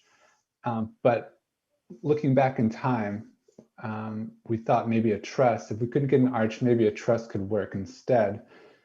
And aside from a constructability perspective, there has been a truss on Depot Street in the past. So historically, there's that connection. And really, for an area that has been so directly shaped and influenced by railroad construction evolution, a Pratt, a Warren Truss also fit historically. And members of the historical societies in town, I'm sure Bellows Falls, Rockingham, have seen better images of the truss that used to be there. This is just one I had laying around, so apologize. But the main thing I just sort of wanted to show with this image is yes, this truss did exist historically, and it also, you'll notice it has that curved top chord, similar to the bridges that Scott just showed. And if we look at the next slide, again, really, I just wanted to, I'm sure many of you have seen this before, but I just sort of wanted to reiterate, just if we can't have that concrete arch, then maybe a truss could be a good compromise, again, just because of the railroad history on the island, Bellows Falls, Rockingham, and there is that truss up the canal for the railroad. So, as Scott mentioned, color's up for debate, but from my perspective, looking at the setting, the context, the history of Bellows Falls, that's sort of how we arrived at a truss alternative instead of an arch. And as soon as we're done here, we can answer questions. And I think that was a big part of what we're hoping to get out of this presentation and meeting today, was to just, like I said, answer questions and really hopefully get a good direction forward, since unfortunately we can't do the arch. So with that, I'll turn it back over to the select board, and hopefully we can answer some questions if there are any. Well, I guess one of my questions would be, I see one of my compatriots here doing some hand gestures to another one here. The turning radius on this this arch construction, I know that was a big point of contention with the arch, and we were told that it couldn't be accomplished that way on the westerly side of the bridge where it goes on to Canal Street itself. For turning, truck traffic on there, what makes this truss option that much more attractive if we can't make that turning radius any better than what it is. God, do you want to take that one for a second? We have evaluated those turning radiuses Yes. in So detail. Right. So I guess just thinking about the turning radius, you're talking about if you're coming down one way on Canal Street and then turning right onto Depot, correct? As opposed to coming down, cutting south on Canal and then turning left onto Depot. Is that correct? Yeah. Turning to go up the right-hand side if you get on once you cross the bridge and turning to the right, correct? Right. So we did take a look at that. We weren't so much focused on that turning movement, but we did. So I guess two things. We did change the angle of the bridge. So if you're there today, the side of the bridge that's on the island by the pump station, which is shown in this picture, it's the brown building, light brown. The truss is essentially in the same location, but as you come across towards Canal Street, we moved it further north slightly to try to get a better angle. So we ideally all intersections, we like them at 90 degrees. I think this one is I don't know what it is now, but in the future it'll be like 87 degrees. So we improved that. We then also widened the truss or the truss, widened the truss or the canal bridge itself. But anyways, we put in an 8-foot shoulder on what would be the north side. And so we looked at turning movements. I haven't looked at the turning movement from Canal Street because we were looking at basically tractor trailers. And I don't know that a tractor trailer should be going down Canal Street and then turning right onto here. So we specifically looked at the other way, and I understand that should and do are two different things. But you should improve. We are going to improve the turning radius here immensely from what it is today. I don't know that a WB65, which is AASHTO terminology for a tractor trailer with a sleeper cab and a 53-foot trailer, you can't get that through there today, and you won't be able to get that through in the future. But your 48-foot trailers with tractors that don't have sleeper cabs, they should be able to maneuver through here without issue, assuming they come down Canal Street from US 5 and turn to the left. Like I said, we didn't look on going the other way. I don't know that we could accommodate them, that size vehicle, but I think people with trailers, pickup truck with trailers, will definitely find it improved. You're gonna still have to encroach on opposing traffic. But with the traffic counts, I don't think that's an issue. And what that means is as you turn here, either coming from the island or going from Canal Street onto the island, you will be going into the opposing lane. But again, it's a stop condition. So if you're stopped, the tractor trailer could certainly let the people go if they're on the bridge. They could then turn through, and there shouldn't be any issue with that. So we definitely widened this and looked at that to try to improve turning movements. So it's going to be better today. Yeah, currently we have that same situation on what we call the Arch Bridge, which is going to be under construction shortly. They have to swing into the other lane going north on Route 5 there. So the traffic does stop. Plus we have the stop line moved back a little further to keep the traffic back. So when they do swing around, but it's a courtesy thing, and most people do observe that. Right. The other thing with the Arch I noticed too is there's a lot of openings, and with pedestrian traffic is there going to be some sort of a fencing that's going to be closed, that's going to be enclosed those openings so nobody's tempted to fall through or whatever. The fence that you see there on this concrete that's failing isn't going to work. No, it's substandard. So, which doesn't mean anything other than it doesn't meet code. And to your point, it doesn't meet code. So with the arch concept, we were proposing a W-beam guardrail, which is what's there today with those temporary concrete barriers. With the arch, we were proposing to do a concrete barrier. We can do either. I don't think it matters in terms of the superstructure, what you have for guardrail per se, but there will be something there that meets design code. Yes, current design code. And actually, sorry. Go ahead. I was going to say, I said W-beam. It's actually going to be box beam. I forgot about that. It's going to be so it's these square tubes that there's going to be, I think 4 of them or 3 of them, and they go up to a 42-inch height, which is the code requirement for fall protection. And so that's what you're going to have on either option moving forward. Yeah, I'm just thinking that if someone does get on the other side of that, the beams you just mentioned, that they could possibly very easily go through there. So we're probably looking at, from the safety concept of replacing something similar to what we got down there. I think we got some sort of a chicken wire thing set up that's wired to the railings on this one to keep people from falling through. Yeah, whatever we use, excuse me, does meet the code. And so the code is for AASHTO is that you can't have a 5-inch sphere, I think, or 6-inch sphere pass through. And that's thinking that a small child's head can't stick through this. So whatever we do today is going to definitely meet code, and it's going to prevent people from falling through the railing.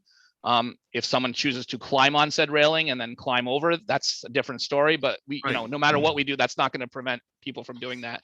And so I guess the thing to note is, just to be clear, is whether we're putting in a precast arch or putting in a truss, the design is going to be the same. Like the turning movements are going to be the same. What you can do with a truss, you can also do with a like none of that's going to change. And the guardrail or the bridge rail is going to be similar. It's not going to change depending on which superstructure we use.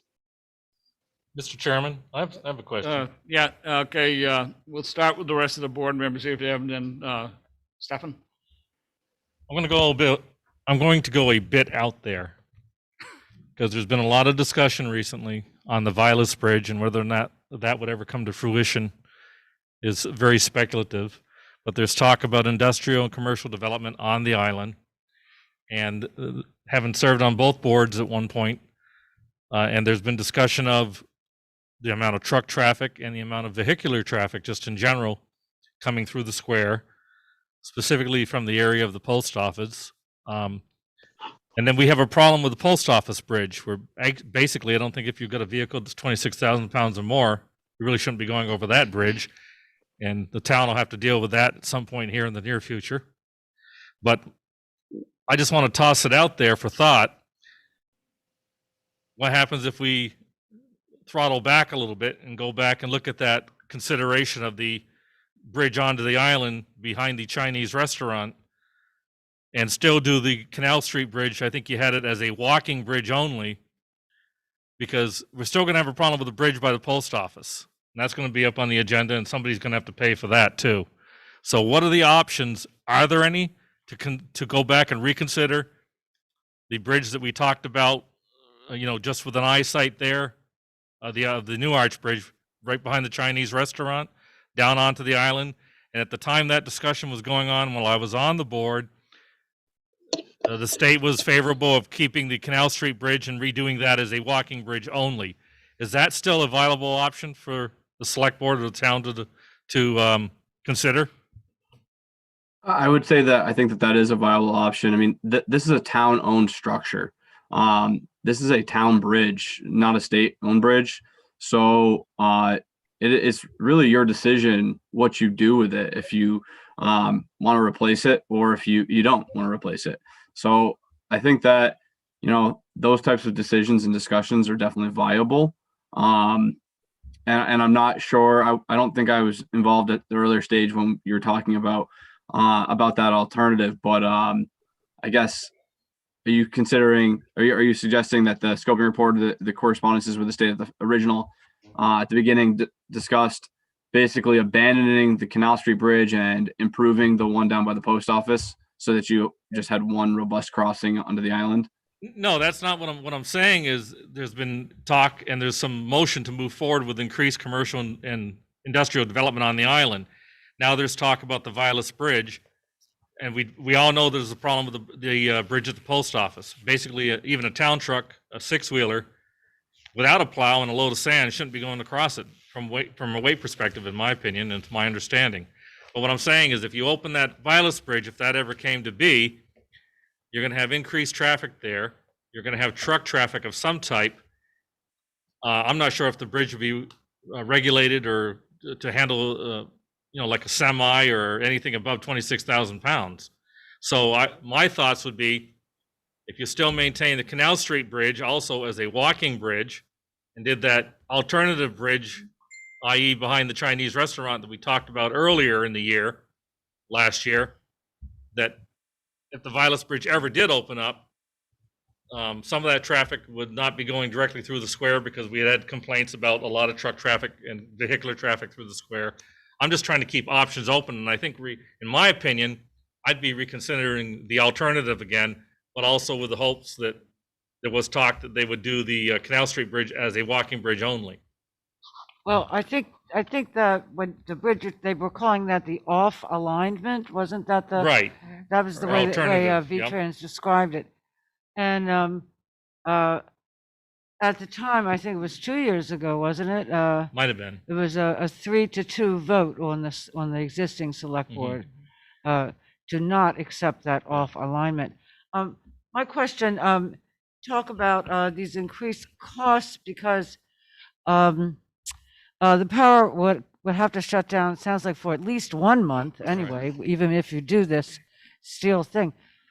Who pays that increased cost? That's a project cost, so it gets the same funding split that the rest of the project would get. Yeah. So Okay, there'd be a so- federal, state, and town share. If I recollect, Bonnie, correctly, it was approximately a $200,000 cost with the alternative bridge.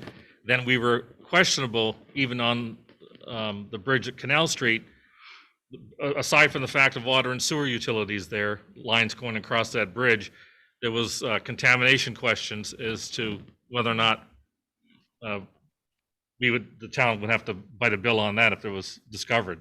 Right. But I'm saying if you, in the long term, 5 years down the road, if that Vilas Bridge opens up, or even if it's 2 years down the road, they decide they're gonna put a new bridge on the Vilas Bridge site, you're still gonna have that, as I term it, a bump in a road with the bridge by the post office. So if we went with the alternative discussion, you would avoid that and still be able to have commerce go and people cross. Exactly. I personally, I wasn't on the board then, but I was very much in favor of the off alignment bridge at that time, and really disappointed in the vote that was made. Can somebody tell us, or somebody that's good with math, figure out, since we'd have to pay a share of this extra cost to do the steel truss bridge, which nobody's happy about anyway, how does that compare with the extra cost for the off alignment bridge? And that was I understand the reason for that vote was they didn't want to have to pay more. Well, What's the difference? I don't know if that was all the element, but Well, I thought that seemed like that was the major concern, that it was going to be if you're in too costly. I'll give an opinion, and it's just my opinion, doesn't reflect my constituency, but there's people out there thinking the same thing. You're in the middle of a pandemic. The economy is probably going to hopefully start to open up here within the next 6 to 12 months. So I could foresee a need where that the 120,000 per hour thing might come into effect if businesses start cranking up again. God. And for lack of a better term, our ship has sunk if we're for 1 or 2 hours. So what's the difference in cost? Like this steel truss is going to cost us more than we thought, right? Am I correct about that? Less appears to be. Yeah. Just as a Much point less. of historical information stuff, and I think your numbers are wrong. I think the off alignment bridge was a 10% match, which ended up being something in the vicinity of $400,000 the town would have to pick up. And the in place, the bridge that we're currently discussing was $172,000 for the town. So it's if you quite look a at- bit. Go look at that back again, and it's a 5% for the in-place bridge replacement and 10% match to go on the offline. So Right, but then what happened was the current bridge would then be turned into a pedestrian bridge, which the other problem arises then was the town then is responsible for the maintenance on that bridge, and then those costs would be a future thing that we'd have to think about. So there's a lot of things that came into the mix. And also the Bridge Street option, because that's on the 10-year plan, if I'm not mistaken, that something was going to have to be done in 10 years, and we're not sure. We're sure now that with the power company having an issue with the cofferdam on this bridge replacement, they're going to have the same problem over on Bridge Street. So we're going to be looking at that one over there, and I'm not sure if there's an arch issue historical on that one also. That's another issue that needs to be discussed all over again if we're thinking about going back to the off alignment option. I mean, like Bonnie said, that was about 2 years ago, but also, I work at a manufacturing facility. I can tell you, regardless of a sleeper or a standard cab, I don't know. In fact, I haven't seen a 48-foot trailer come in a long time. They're all 53 foot. And if the Vilas Bridge ever opens up, you're looking to have commerce and industrial activity down there. It's cheaper to spend that extra money now than it would be 10 years or 5 years down the road. And people will be back to this argument again, whoever's on these two boards, of increased truck traffic coming through the square, shaking buildings or whatever, et cetera. I mean, from a historical standpoint, I understand that, but. Keep it to one person at a time talking, Okay, I'm sorry. otherwise. My question, yes, the steel truss is going to cost much less than the off alignment, but it's going to cost more than we thought, correct? Because of all these, No, if they went with. It's going to be less it's going to be even less than the concrete. than the concrete, yeah, it's Even, less. even with the cost of the Well, I power, haven't seen the cost, but it's less, even with the power plant having to close down and be reimbursed. Or they're Okay. saying only for a month instead of up to 8 months. Yeah, I know. Right, so. Yeah. So that's less All right, so money. that was my question. Yeah. Is it, does it cost more or less? It's less. So it actually costs less than, so we are going to pay less than we thought we were going to pay Right. for a concrete arch bridge. Right. Okay. Jeff, do you have? I was just going to follow up on Stefan's comments. I guess I came into the meeting hoping that we could reconsider the off alignment bridge in consideration of the impact it could have economically long term, opening up options onto the island that we will preclude ourselves to be able to explore if we do not do that. And then the unknown costs, and I don't know how we calculate them, but certainly vehicles coming through, large vehicles coming through the downtown, how that affects businesses, how it affects the roads, how it affects pedestrian, safety and just infrastructure. I would love to see the trucks diverted in some way through what seems to be an aim to make an industrial zone on the island. And if that's not going to be the case, then I guess it's a different conversation. But it seems that that is the aim, and it's I think worthwhile. You have an existing business there now that uses trucks. If you ever have anything in the future and you say, hey, we're going to regulate it to 26,000 pounds or under, I mean, you're going to limit a lot. Okay, this discussion's getting a little offline here. We're not. The trustees don't need to be part of that discussion. Right, but the one thing I would their mention. input is somewhat important because of the infrastructure down there with the sewer and water lines and stuff. So, I mean, I think with the in alignment bridge where now, the replacement of the water and sewer would be all included in the project, where offline, the village is going to have to pay some money to put that stuff in, if I'm not mistaken. Right. So all that switches over, and that's another cost of the village that's going to have to take place. The other thing that appears to have changed is that if in fact the prospects for the Vilas Bridge have improved since this decision was made, clearly a truck can come across the Vilas Bridge and go back across the Vilas Bridge. So I think the truck traffic issue on the island, which is a big deal, are significantly changed if in fact we can go forward with the Vilas Bridge fix. So I think that's another important factor. But if you don't, they don't. So the only thing I wanted to say is that for the town's deliberations, I think it would make sense to see your numbers aligned. The on alignment bridge, the reconstruction of the current bridge, when you see all these numbers, and then the off alignment bridge, revisiting it because you already got the numbers before. Although it sounds to me like interruption of the canal is going to have some additional financial impacts, which we didn't consider, you didn't see before, and then the truss bridge. So you have all three of them before you make your final decision on this. Definitely. There's a lot of material to try to get under your belt, and I think the off alignment seemed great. But at the same time, is it too much of a financial burden for the town? That's it. Rick, you had something? Yeah, I know Gary's been waiting as well. I wanted to consider what the value to our pedestrians and our basically the village vibe would be of having a bridge of flowers kind of thing. If I know you guys are aware of that, but having the really beautiful experience of walking across that canal on a bridge that has been landscaped, and other towns of the Sherburne in Western Massachusetts has a Just down there. lovely bridge of flowers. And whether I'd be interested to hear Gary's take on it is actually. Gary, you have something?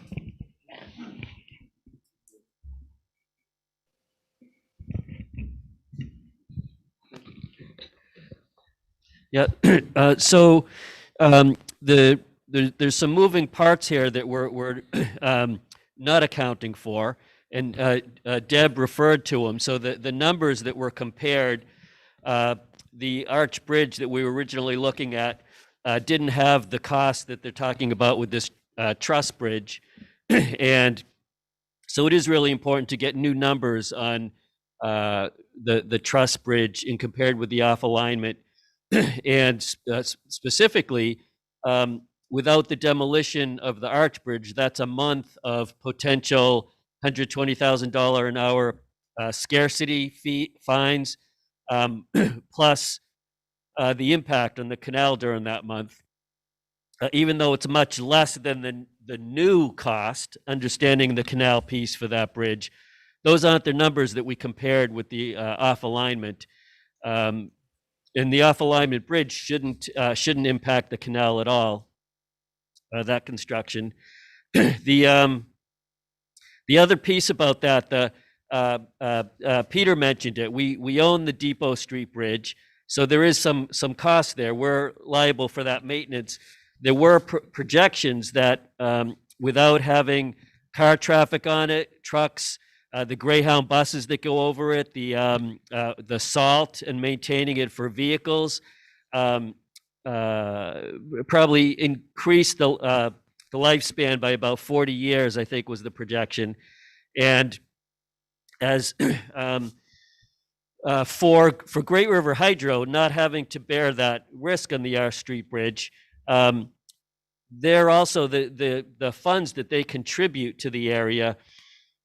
I believe that if it's a road or a bridge that's only for them, that's required just for them to do their projects, they contribute to the maintenance. They're responsible for it.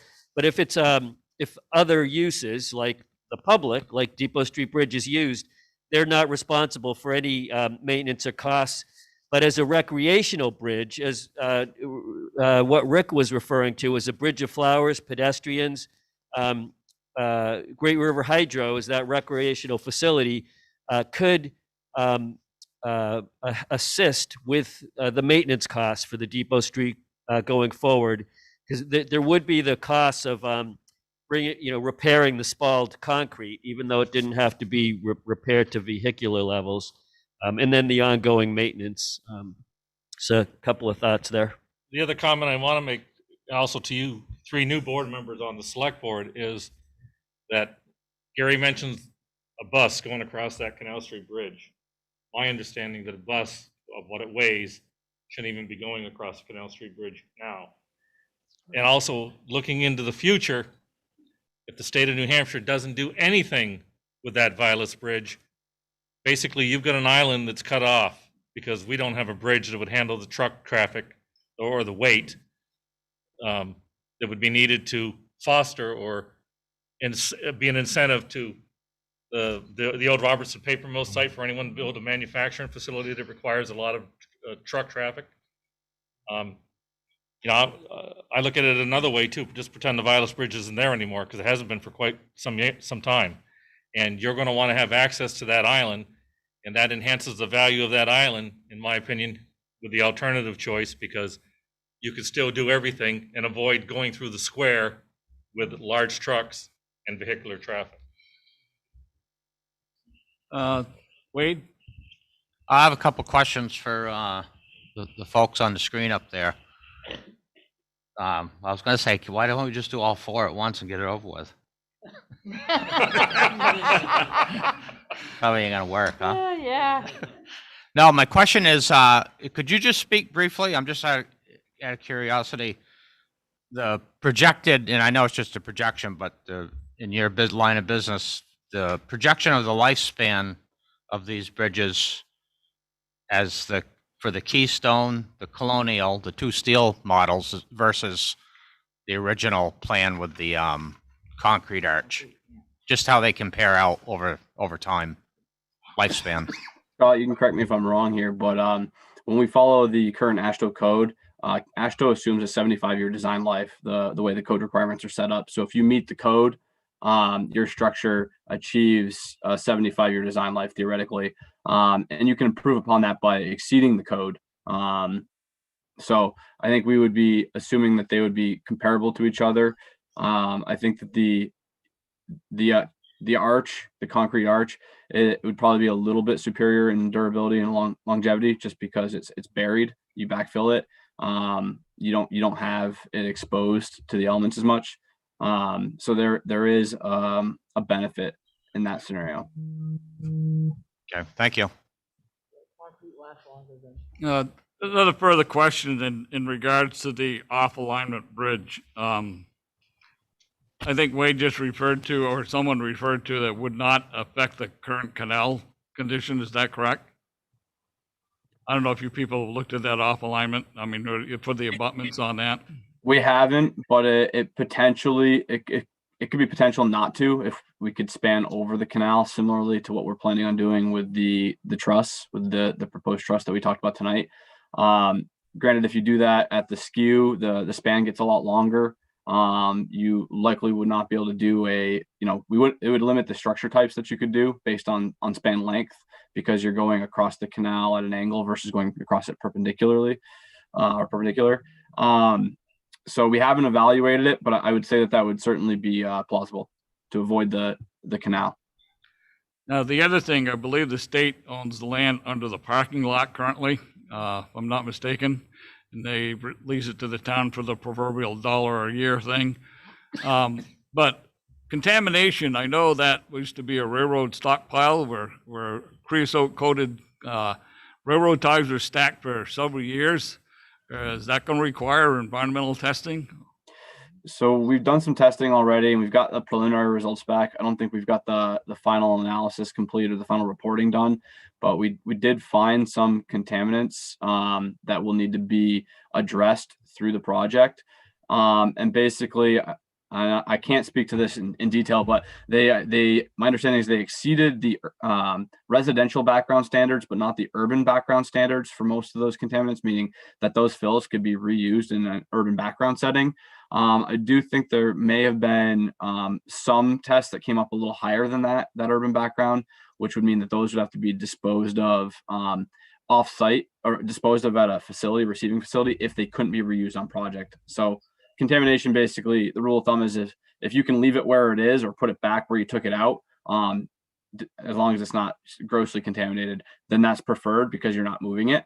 But if it exceeds the residential or urban background standards, then you can't take it off project site and reuse it anywhere you want. You have to, send it to a correct facility. So we would have to manage those soils on this site based on the preliminary testing we've done. Okay. Unless there's any further questions, Jeff, Jeff's reaching for the mic here, so I'll let him go ahead. I just had a question about that contamination, whether it restricts or enhances possible funding options. It any effect? Doesn't change the funding options that I'm aware of. I mean, we would be project funds at the same ratios. It'd be a project cost borne by the project. We do have some that was one thing I was hoping to discuss briefly, would be that it gives us a lot of flexibility on how we manage those soils. If during the project we utilize that entire parking area for the contractor to stage and stockpile, because then we can manage piles individually based on where they're taken from, and do post characterization and then dispose of them correctly. So if you don't have space to put them, you have to assume that they're, the worst case, and which means that increases your cost for disposal if you have to get rid of them, versus if you can temporarily store them and then manage those piles, you can test them, figure out exactly what is in those piles, and then handle them correctly, so you don't have to assume a super conservative value. So our our idea for this project, regardless of whether we go on alignment or off alignment, I would think would be to try and utilize that parking area that is within the state-owned right-of-way that is leased back to the town for the duration of construction, in order to try and keep the cost of the project down, so that we could have opportunity in managing the soils cost effectively. So those soils will be removed after the project is complete, is that correct, or will they stay on site? They would be backfilled, but if there are suitable soils, they would be used for suitable backfill in common, backfill scenarios. But if there was excess soils, which there typically are, because you bring in new select material, those excess materials would be disposed of properly offsite. Okay, because I know we're discussing parking there, and with this new project that we've got going on the north end of the square here, the Bells Falls Garage project, we may be looking for additional parking spaces down there, so we're just concerned about that. And those could be used for any urban background fill for most of the soils that we've tested so far. So that would be a plausible option for fill. Mr. Chairman, we're talking about the contamination possibly on the alternative site. There was discussion at the time about test borings on the Canal Street Bridge, the west side there. Did those test borings produce any contamination results? Because we'd have to deal with that also as a cost. I honestly can't recall. Scott, do you recall if we had any on the Canal Street side? Yeah, I don't recall if there was anything on the canal. Yeah, I don't recall Canal Street if there was contamination or not. So I'd rather not guess, right? So I just don't remember. On the opposite side. On the island, yes. Yeah. It's non-hazardous contaminated. And to John's point, it exceeds the residential background.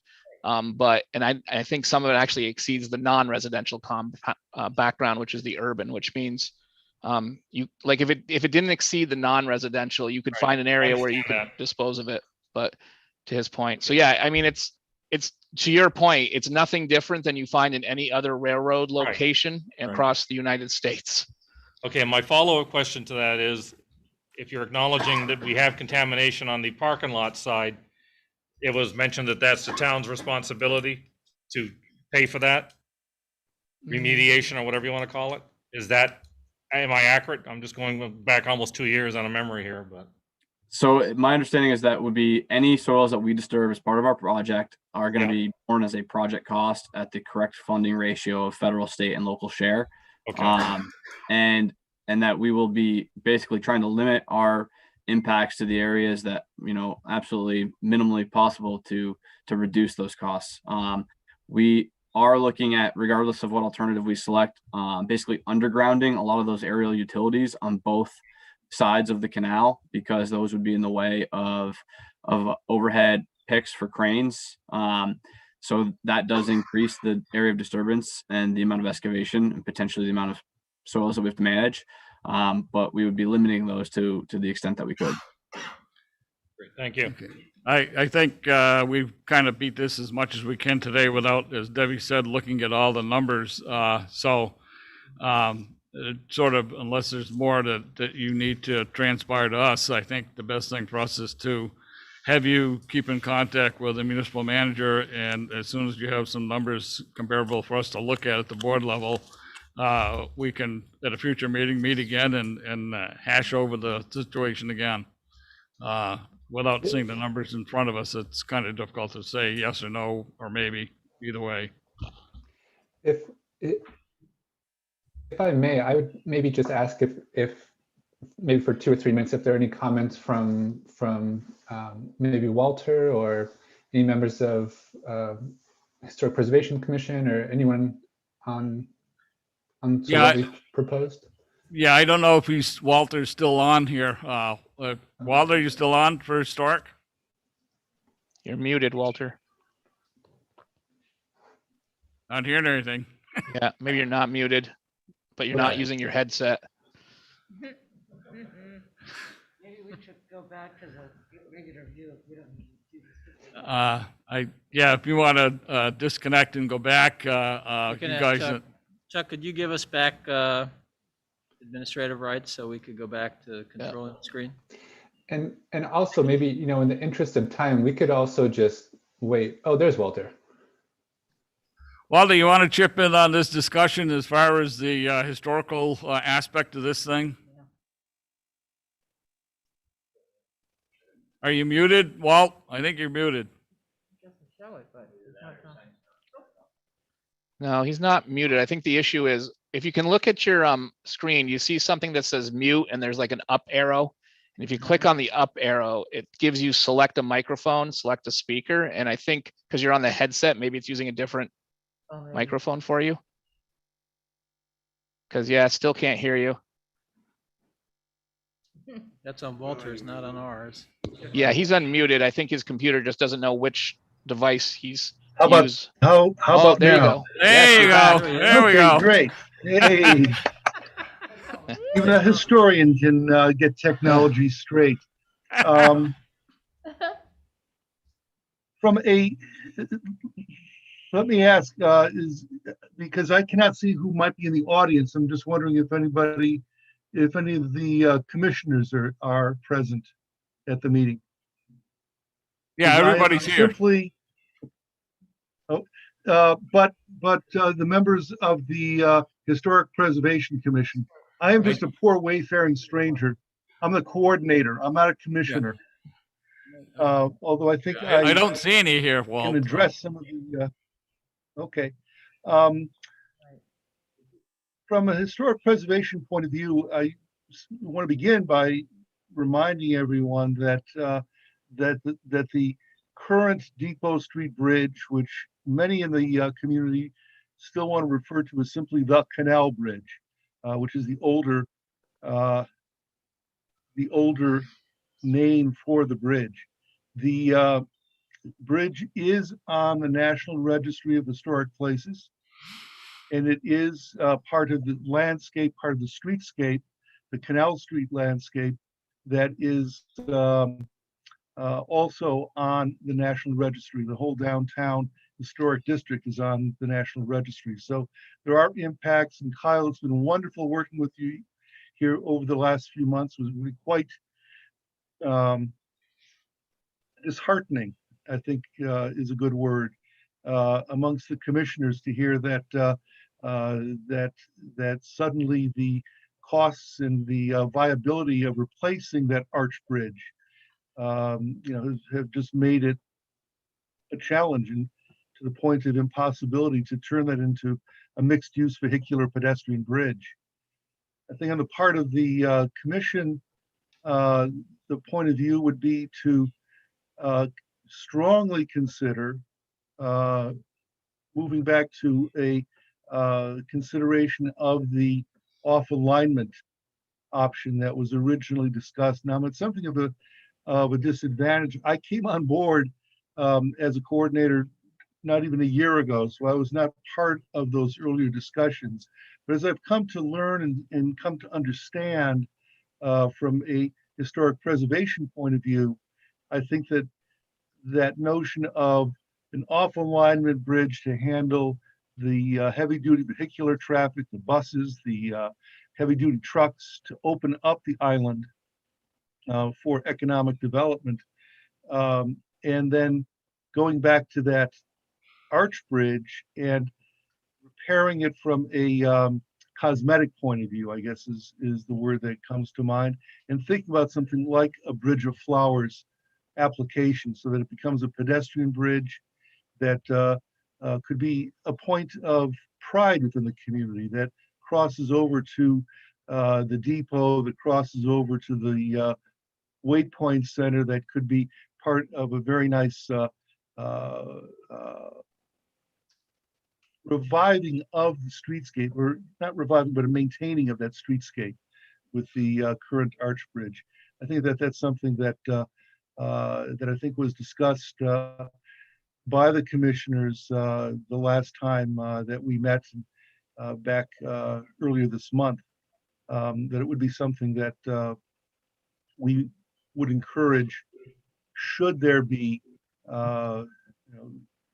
should it be deemed impossible really to replace the bridge with the arch bridge. So thank you for giving the commission the opportunity to offer our point of view on it.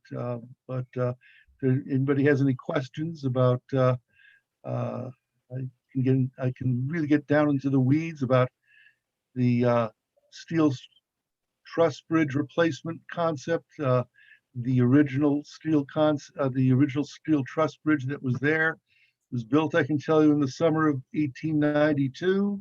It was taken down in the summer of 1909 when they started to build that concrete bridge, and that steel truss bridge was built to replace an earlier covered bridge that had been there for many years, probably from sometime in the 1850s. So that's a historical point of view, and I think a fair representation of some of the conversations that have been going on within our group. Thank you. Okay, thank you, George. Walt. I think we've pretty much exhausted the discussion on this article for this point until we see some further information and numbers that we can look at all three aspects again, such as going to the pedestrian bridge option, et cetera, and what that means for the Bridge Street Bridge also. I would venture that we would get those somewhere along the line in the next couple, 3 months. I don't know how long we can delay this project before we don't have a bridge down there at all. The demolition may be by neglect at this point. And so if there's no further discussion from the board, I think I'd like to move this along and get us information and have you people back at a future meeting, including the historic aspect of it. So maybe the commissioners can be invited at that point and partake in the conversation at that point. I'd just like to say, everybody misunderstood my question earlier. I think we need to know, and maybe this is something we really need to make sure we get the numbers on. What is the cost difference between what we originally budgeted to have the arch bridge repaired and what it's going to be if we go along with the way they say, with all that closure and everything else, and also what compared to what it will cost to do the steel bridge, and we still have a month of closure and the risk of those tremendous fines. So what we need to be comparing is what we originally budgeted, what we originally thought this was going to cost us, compared to those two options that were given now, compared to the off alignment, which was deemed too costly then. That's what. We'll get that. I think that's for a future meeting rather than hash it over Oh, tonight. yeah, but I mean, that's what we need to know. But we'll get that point. That's I what we think Scott can relate with the highway V-Trans and get that information going. Peter, before we lose our folks at VHB, are there any pressing deadlines that might impact our funding availability or any other concerns from a timing standpoint? I just want to make sure that we're all aware of other pressing points maybe that we're not currently considering. Right now, no. I was going to recommend at this meeting also that we could still maintain the existing design schedule, but it would be very tight at this point in time, given the amount of coordination that is required for the change of scope at this level. And with working with Great River Hydro and coordinating an outage, because we have to specifically coordinate whatever time frame that work occurs. So we were going to recommend pushing the construction season out 1 year. So I think there's time for this. We can pull these numbers together quickly. We will get an exhaustive comparison for you, so that way you can see the different options. The cost will be higher than what you were presented last time because the contamination wasn't considered and the right-of-way impacts, the cost for Great River Hydro were unknown. So we'll pull together that information for you guys and look to schedule something to come back and go over it. That would be great. Thank you for that. Sounds good. Appreciate it. Thank you. Thank you. Thank you.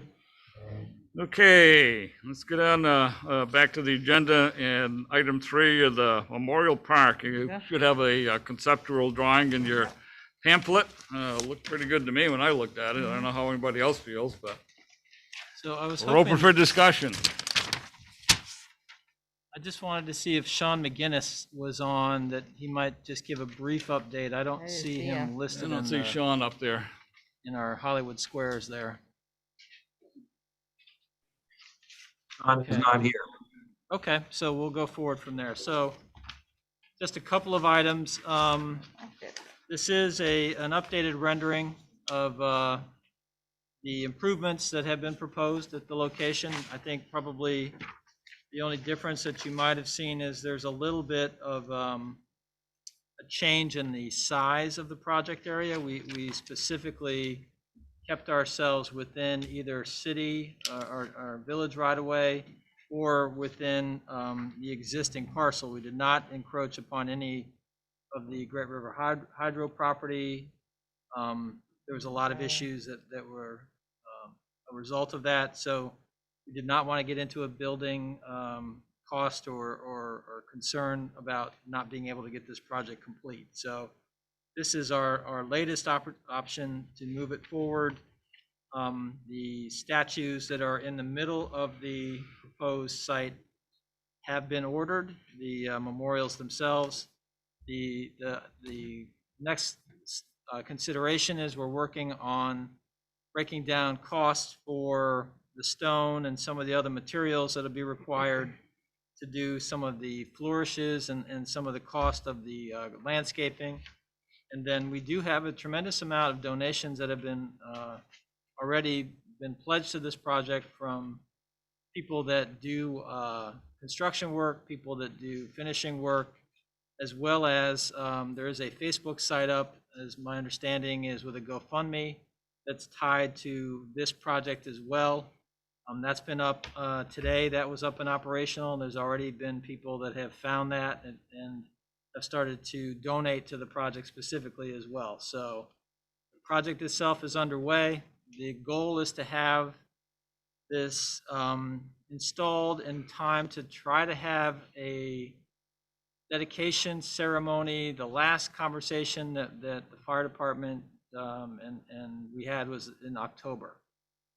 Thinking that with the weather considerations and trying to make sure that we could, have it outdoors and have it appropriate so that people could, come and be participating, that seemed to make sense, obviously, as opposed to waiting until later in December, closer to the anniversary date, but then obviously you're playing a much greater risk of weather consideration, and it just didn't seem that made much sense. So that's tonight, just a quick thumbnail of where we are with the project.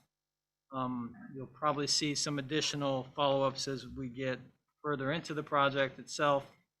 We have been in touch with the owners of the hotel property. They're very excited by the project and are working with us as well. So really the next steps that we'll probably see from us is the beginning of putting together a project schedule, our final budgets, seeing where we are with our donations and money, and then coming back to you with just a full project scope so we can start to move this thing towards construction.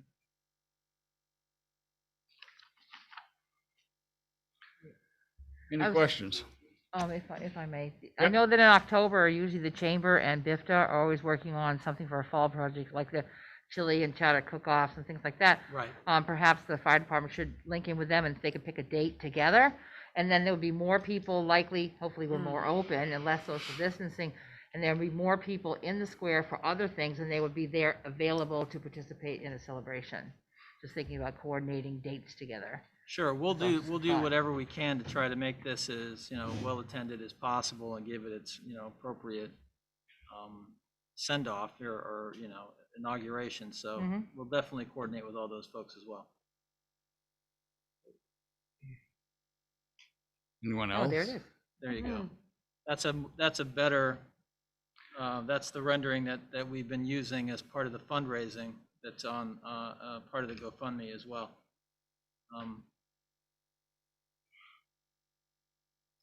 That particular design has been vetted through various members of the department people that have been working on this for much longer. And so I think this was the design ultimately that everybody was pleased with. So I think we're really at a point now where this is going to start to become a real project. Mr. Chairman, if I may. Yes. looking at the plans, I do notice it looks like probably 2 parking spots will be eliminated with this plan. There is some possibility if we do bump out and Oh, yeah. there is some potential loss of parking. We're not 100% sure yet on where that might be, but there is probably some loss of parking.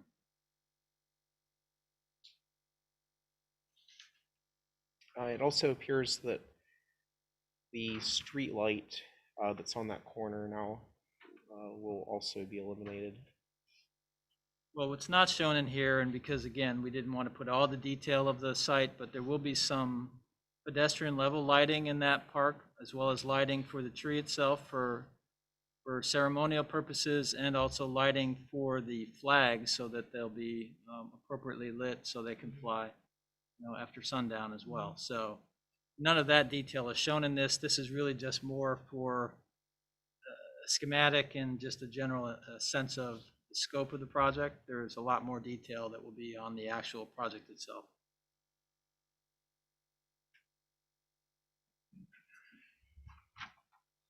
Anybody have any questions going forward? It's nice. Yeah. Okay, seeing none, move along with the agenda. So community project funding of the Wireless Bridge. You have in your packet some background information and a couple of resolutions. So I'll hand out again, I wasn't sure if everybody had brought that with them, so this is just a copy of the resolutions that were provided.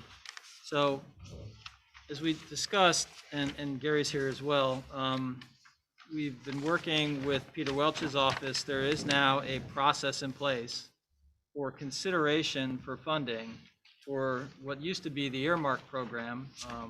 Now they were calling it the community project funding. So they've changed earmarks to community project funding. But basically, it is an opportunity for community to approach their federally elected officials and ask for federal monies to support very specific locations. In this case, based on our conversations with the Congressman's office, how best to approach this to be one of the 10 projects. Each elected person in Congress can have up to 10 projects, which then they are going to have to put on a public website to say that these are the projects that they're endorsing, and then it'll go through another process for vetting, and ultimately the goal is to get federal appropriations to cover. I'm not quite sure that every member of Congress will get all 10, but certainly there'll be a process of how these projects will ultimately get funded. The concern that we have is we want to make sure that our projects at least are in the initial round of 10, which is why we have this in front of you today. To further complicate this, items have to basically be up and posted. I think, Gary, you can give me the specific dates, but I think the deadline for this is they close the application process for the consideration for the project sites. I think the first week of April is when the actual Yes, effectively, that's the date because they're on recess after that, right? So that's why we unfortunately didn't have a lot of time to get into great detail. So what we have put in front of you is one proposal specifically for the Vilas Bridge. And the numbers that you see there don't necessarily reflect some of the numbers that you've seen, for example, on the New Hampshire DOT website, which is currently showing on the 10-year planning horizon a $10.2 million project, with the initial engineering work starting on that project in 2023 and construction out up until 2028, I believe, is the way that it's currently funded. And the other difficulty with that current project is the New Hampshire DOT is currently in support of a 50% project match. So there has been no identified $5.1 million for the other side of this project, so to speak, if it went forward as it's currently being proposed in the tip. Gary and I looked at the 2018 bridge survey in terms of how quickly the bridge was deteriorating. We made some basic conclusions that based on the fact that it's not being maintained and it's now seen another 3 seasons of winter freeze and thaw, additional penetrations, concrete spalling doesn't heal itself. So we can make some educated guesses as to how additional cost, how many additional repair areas are going to be necessary to make this project viable.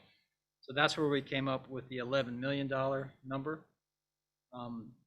That would basically then be up to 14 million or 13.75 million because there is a local match required in the project. So what our concern was if New Hampshire would be willing, if we get to that point, if we get the earmark for the 11 million, we would still need a $2.75 million contribution from New Hampshire because there is still in this project, there's still a match required of the local community. So the way that we thought this made some sense is to try and go for the majority, the 80% coverage under the federal program with the 20% local then coming from what was already programmed in New Hampshire DOT. In effect, that would be $2.25 million less than what they are currently proposing to fund in a 10-year transportation improvement plan. So there's a lot of moving parts to this. The way that this thing would work is we would have to have both the village and the town both do a resolution in support so that we could send that in to the Congressman's office. The second item on here, which is Bellows Falls intermodal transportation, is an opportunity. Again, there's 10 projects that potentially could be supported in this round of these community project funds. We put this one on for consideration because it's part of a larger impact area. As we look at the Vilas Bridge, there's multiple things that impact that area, and we even talked today about development of the island, development of how we're going to try to get people to tie back in from the train station back to the downtown with some of the other challenges that we're having. There has been some concerns about the transportation, the current train station location with some contamination, as we talked this evening. And what's happened is, unfortunately, we've been sort of stuck in a bureaucratic limbo because once the state starts the process of doing any kind of improvement there, then the entire contaminated area they're responsible for a cleanup. And so they've been very hesitant to jump in, knowing that this could potentially be a very expensive proposition to then have to clean up a significantly larger area than just the train station or the improvements that we're envisioning in and around the station itself. So with that in mind, what we were hoping to do is to do a project in that intermodal transportation center area that might start to move that ball forward. And Gary, maybe you can get into some of the detail with that. Maybe it might help the board with some of that understanding of those conversations. You probably got to come up and grab a mic again, so the folks on Zoom can also hear you as well.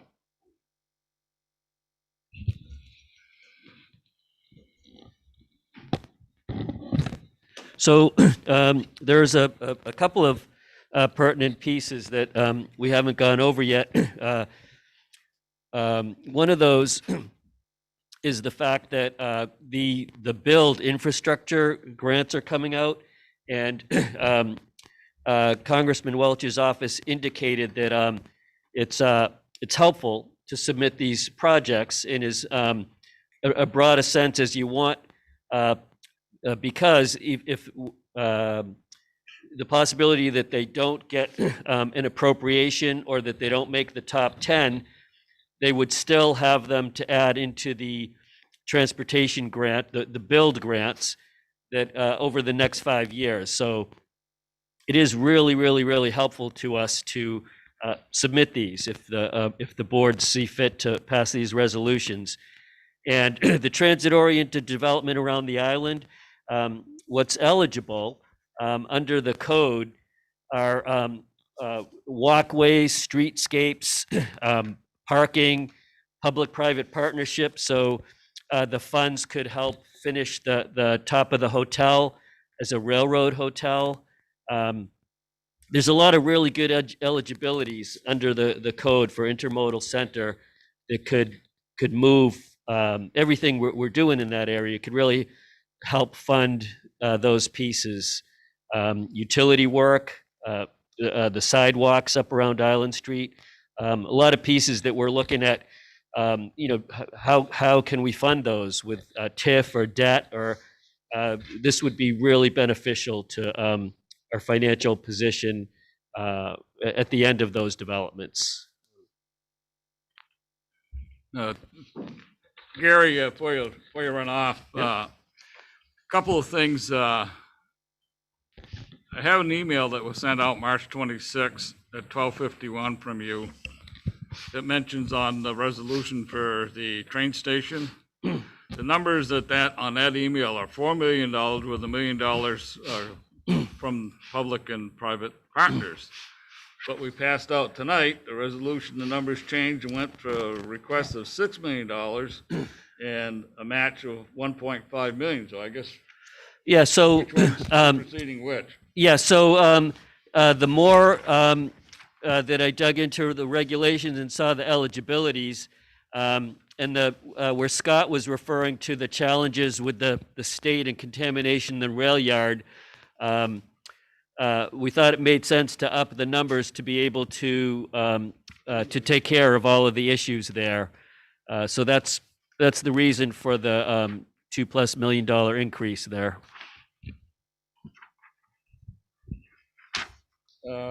Two questions. Debbie had your hand up first, and we'll go to Jigs next. Well, quickly, in resolution number 3, my concern is that both the train station and the hotel are private investments, not public. So why would we? My question is why we would be making why the town would do a resolution for that. I had the same question in the back of my mind, but I think the train station is somewhat of a public entity. I think where the town's set aside some money to do a study on that. And Right.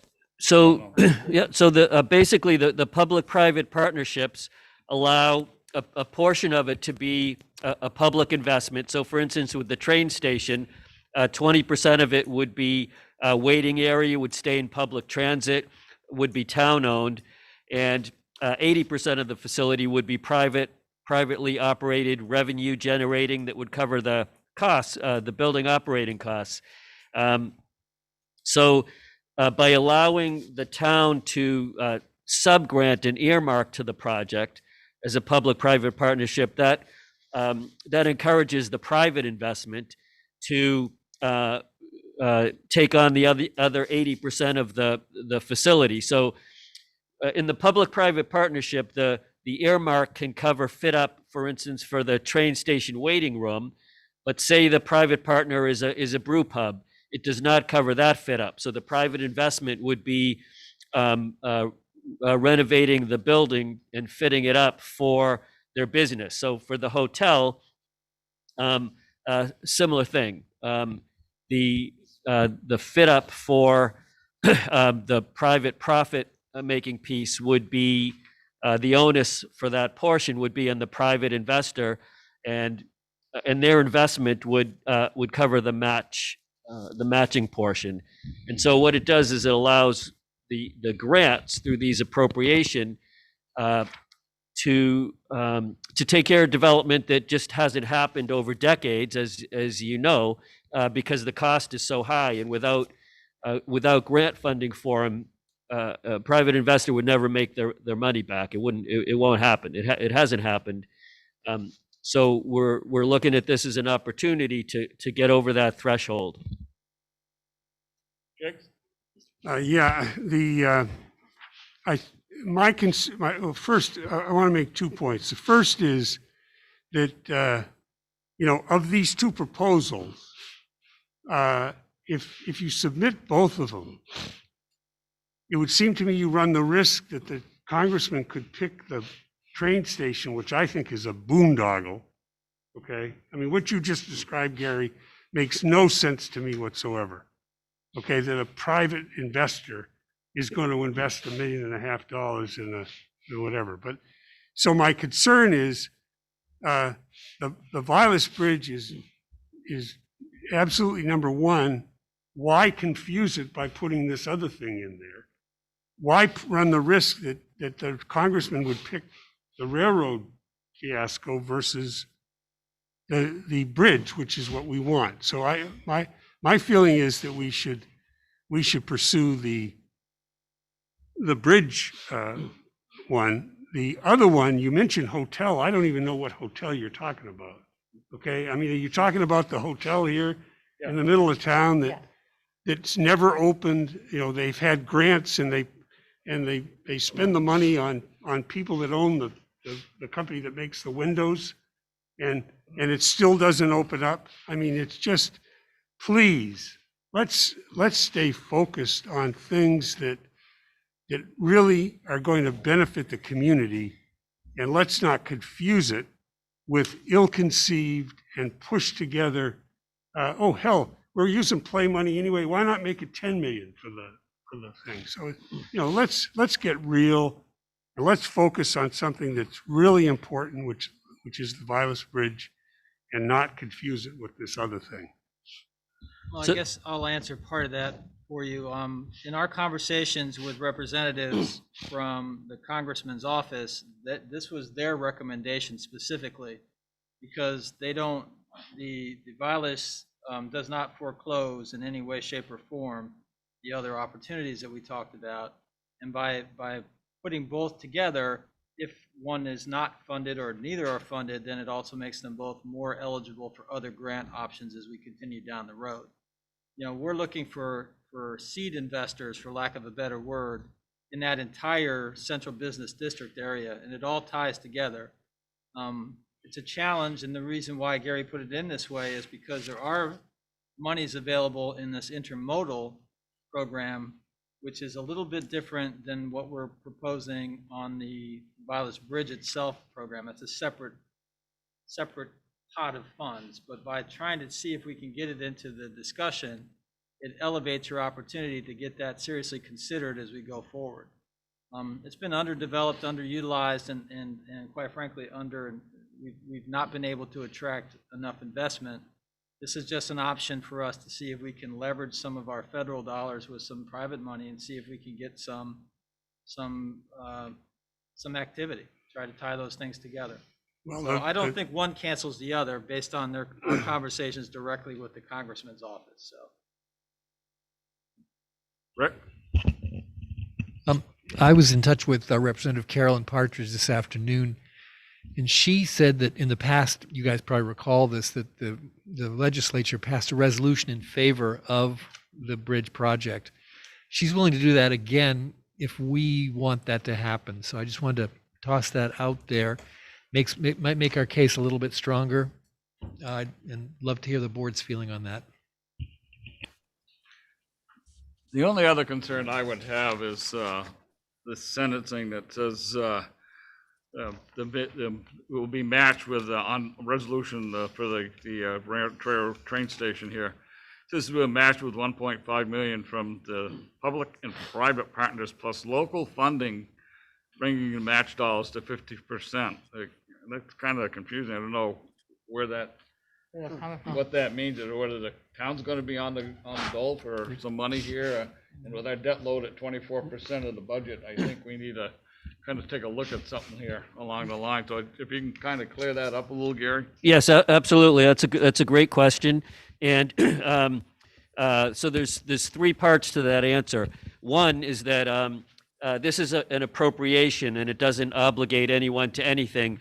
Once the appropriation is made, we would develop an application which would define what work is done, who would be responsible for what funds, and so that's one part of it. Part two is so the private investment. There's an extensive financial plan for the top two floors of the hotel building. It's a hole in our downtown. You know, we talk about the burden on taxpayers to support the services here. And part of that is the density. When we have that much space that's going unused, that's vacant, there's that much more on the grand list that we're not taking to lessen the burden on all the taxpayers. And so there's a large nut to cover there to get that building in shape, and private investment can cover some of it, but they won't ever cover all of it. So and part three to that answer is that when the portion that says some local contribution, so some of those millions of dollars to help with the contamination that's identified, so the town's piece is that we can apply for up to $500,000 of EPA cleanup funding. A nonprofit like BFADC can apply for $250,000. So there's grant funds that the state can use in this program. The state can't apply for anything. If anything that the state cleans up, they have to use from our money, from taxpayer funds. They're not eligible for any of the contamination cleanup grants. So those are undefined at this point. Where our goal is to get our projects into the federal funding queue that everyone is doing around the state, around the country. And then anything that is appropriated, we work on developing the specifics of the application, where all the dollars come from. And that's the piece where we want to look really carefully at what money's coming from where. And that's the place where you get to say what you're willing to or not willing to do for match. Because that's where the specifics are developed, and they will, at the point of filing an application, the board will have to approve all of the details, any commitments in them. But obligating funds is a ways down the road yet. I don't know if that answers all of the pieces of your question. Well, you kind of confused the issue a little bit when you threw in the cleanup on the funds, because the only cleanup mentioned is at the railroad station. It has nothing really to do with the hotel. So I guess it still leaves me in the quandary where the money's coming from the match. Yeah, so the tie together, it can be confusing. They consider an intermodal transportation center.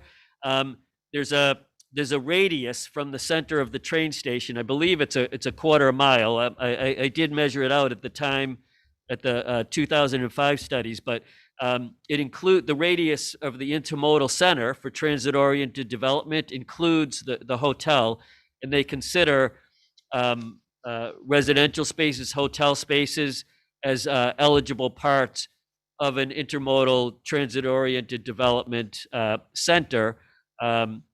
As long as the residential hotel part is part of the private and the public-private portion. Anyone else have any follow-up? I have a question, Peter. Oh, go ahead, Sue. Peter. Yep. What discussions have been held with New Hampshire since they actually own 90% of this bridge?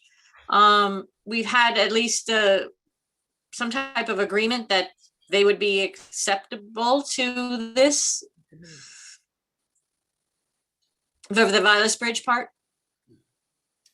We have had just very staff level discussions with members of the two congressional delegations. The understanding is from Congressman Welsh's office, if this Vilas Bridge project is on the top 10 list and it gets funded, that the New Hampshire people have indicated that they would support going forward with some of the monies that we had discussed.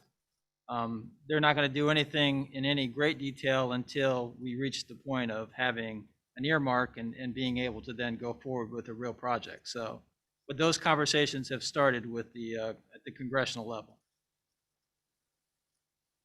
All right, and then the other question is, have any discussions about, from the New Hampshire side, if they could apply, is there interest in applying for funding to expand the rail trail? Because then it would bring the rail trail all the way down into Massachusetts from the Vilas Bridge as a potential thing that they could ask for.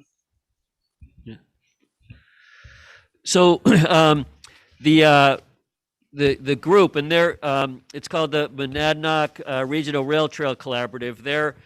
They'd be psyched to give a presentation here, but they're looking at grants through the USDA to improve different sections of the trail to bring them up to a top operating order and have the equipment for maintaining the trails. And part of that group is from the Walpole Trails Committee, and they are participating as well and are interested in connecting with our trail across the Vilas Bridge. But they also, the Planning Commission there made it pretty clear that this part of New Hampshire would not likely be a top 10 priority for earmarks. But in terms of the rail trail outside of the earmark program, our local organizations in the Walpole local and the Cheshire County Planning Commissions are very involved and supportive of the trail development and connectivity. Okay, thank you. So going forward, Scott, what do you need? Do you need a resolution on these? Is that what you're looking for tonight? Yes, so we've got Okay. 2 resolutions, one for the town and Anyone- one You want to for. start? I mean, Anybody want to step out with a resolution to make one so we can go I'd like forward to here? take, I'd like the trustees to read this number 2, and we'll make a motion on that tonight, which we'll have to ratify at our next meeting. Number 2, the Village of Bellows Falls authorizes the honorable on the resolution page. So Okay, don't right here you in the know- back? Yeah, either that or this Number one. 1 for us. This one here? Yep, that's the one. Yes, number 1. Okay, I'll make the motion that the Bellows Falls Board of Trustees authorize the Honorable Congressman Welch to submit the joint Town of Rockingham, Village of Bellows Falls Vilas Bridge Community Project funding request for $11 million to be matched with $2,750,000 of the funds New Hampshire DOT STIP has programmed for the Vilas Bridge project. Need a second? I'll second that. Is there any further discussion for the village trustees? All right, then all those in favor, please signify by saying aye. Aye. Aye. Right, we have that. Okay, now we'll do the town side. Need a resolution here. Town of Rockingham authorized the Honorable Congressman Welch to submit the Vilas Bridge Community Project funding request for $11 million to be matched with $2,750,000 of the funds New Hampshire has programmed in the New Hampshire DOT STIP for the Vilas Bridge project. So moved. I'll second. Motion's made and seconded to make the resolution. All those in favor would say aye. Aye. Aye. All those opposed? Motion carries. Aye. Mr. Chairman? Yeah, I was a little late on the pick up there, so time lapse. Yeah, I think that's enough. Okay, do we want to do the one for the transportation center? I said aye. Yeah, time lapse there. Yeah. I'll move that the Town of Rockingham authorizes Honorable Congress. Yeah. Oh, it's been changed? Oh, okay. Thank you. The Town of Rockingham authorizes Honorable Congressman Welch to submit the Bellows Falls Intermodal Transportation Center Public-Private Partnership Community Project funding request for $6 million for purchase and rehabilitation of the train station and surrounding streetscapes and, God, I shouldn't have said this because I can't read it because my glasses are messed up. Transit-oriented development and renovation of the hotel aspect of the Hotel Wyndham to be matched with $1,500,000 from public and private partners plus local funds Bringing. Bringing. Brining. Leaves a bit to desire Brining here. has something to do with fish. It's brining, but. Maybe Oh, brining God. might be I'm better. sorry. I'm never going to do this again, I promise. Where we get along with Bonnie. Oh, God. Bringing match 5 to 50% for any amounts that will be utilized as station operating funds. Do your second. Or select board. Match dollars to 50%. I know, yeah. I'll second. I wish it was $6,000. I go with your first motion. Okay, now that we got through that, there's a motion and a second on the resolution. Any discussion further? I'd like to pick up on what Jig said about the distraction factor. I really want to make sure that the Vilas Bridge is project one, priority one. And I mean, I don't want to lose that focus. And if this goes up the bureaucracy and somehow someone picks the train station, that just worries me. No, I know, we had those conversations, Gary and I, with members of the congressman's staff to make sure that we were not going to jeopardize or put ourselves in jeopardy. And they were the ones that recommended this approach. So maybe Gary can fill in a little bit. So Congressman Welch's office knows that the Vilas Bridge is our number one priority. You may remember Bellows Falls Area Development Corporation had a ribbon cutting about 200 yards from the Vilas Bridge with Congressman Welch. And we were clear with them in the phone discussion how important that bridge was. And they were, oh yeah, we remember it, we know that's, and they said you should still put in both of them. You can indicate that's a priority, but we know, we got that. There's not any question there. And yeah, especially if you have a Vermont House and Senate joint resolution. Yeah, all right. Okay, any other further discussion? Good. Sure. I take particular concern with this reference to the Hotel Wyndham. I mean, I'm from here, okay?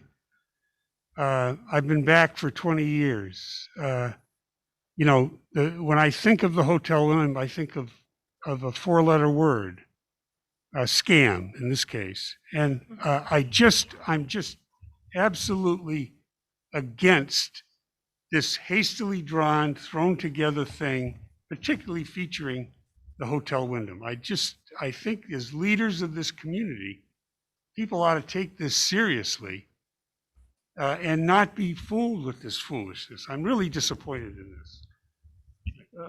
That may be true, but I think that's a point that can be taken up once this resolution comes back, if we ever get the earmark number one.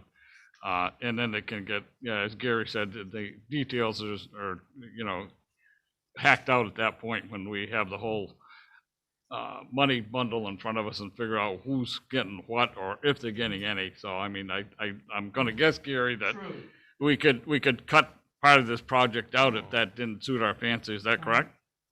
True. You cannot have any of the dollars go towards the hotel.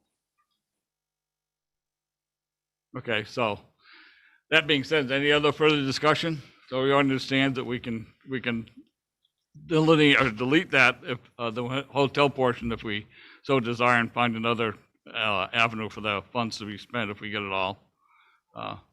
Anything else? Okay, all those in favor of the resolution will say aye. Aye. Aye. Aye. All opposed? Aye.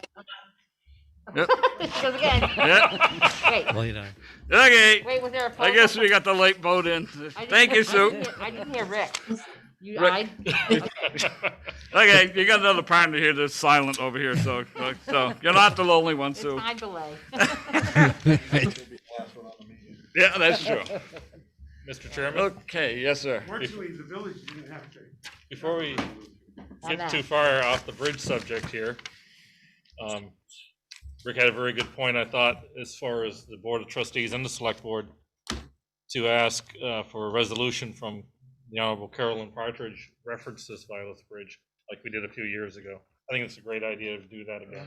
All right. And we can do it tonight, and we can ratify it at our next meeting as trustees, Madam President.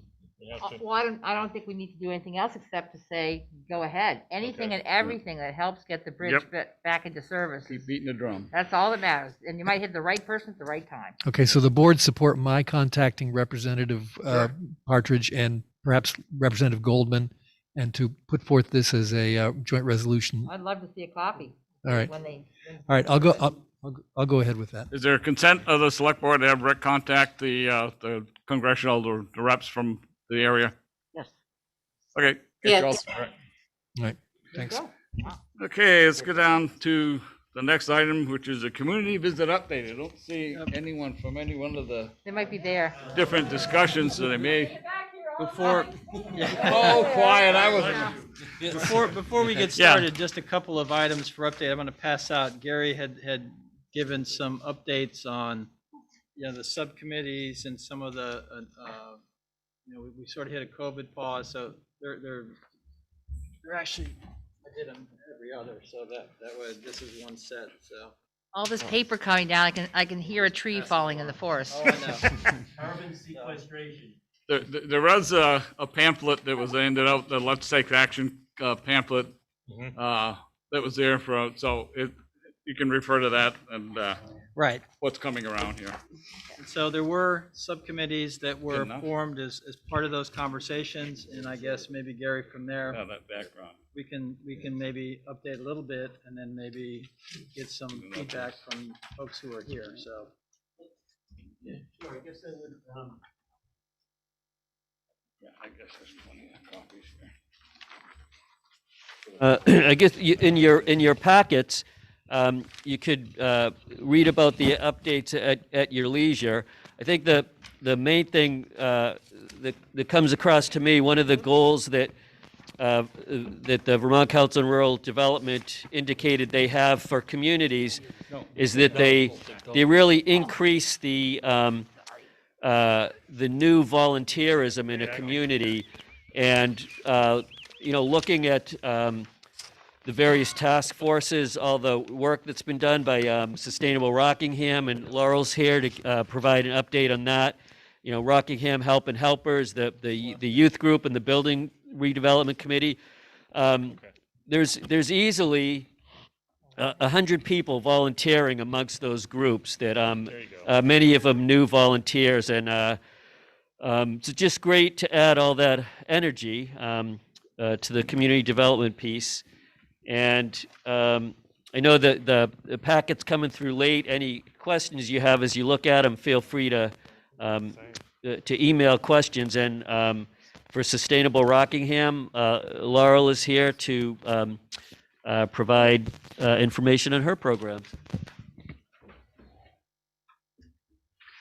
Okay, we have presenters. Yes, we have Laurel stepping up to the mic here, so we'll let her start off. And if there anyone in the audience, the Zoom audience, that was wishing to speak, please let us know. Raise your hand or something. Wave it, so we can see who it is. And they on say Zoom, on Zoom, could we go from not having Sue Hammond pinned, Full screen. so you can see everybody? There's a lot of folks here from Sustainable Rockingham and from Rockingham Help and Helpers who have been sitting through this whole meeting tonight to be able to participate. I think Chuck's Chuck, controlling could the we view. do the Hollywood Squares? Making chiclets.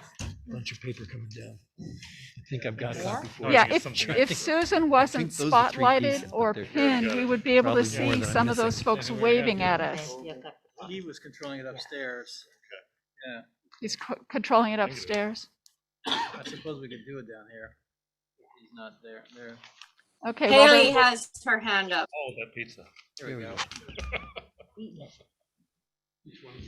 Right, Haley and Deb Whitkus and Megan were, I don't know if Meg is still here, but they're also here representing the youth center folks. So you have a pretty good representative from the task force people. I'd like to really start with, there's 2 sides on the sheet I just handed out. I'd like you to start with the side that says Vision for Rockingham's Future.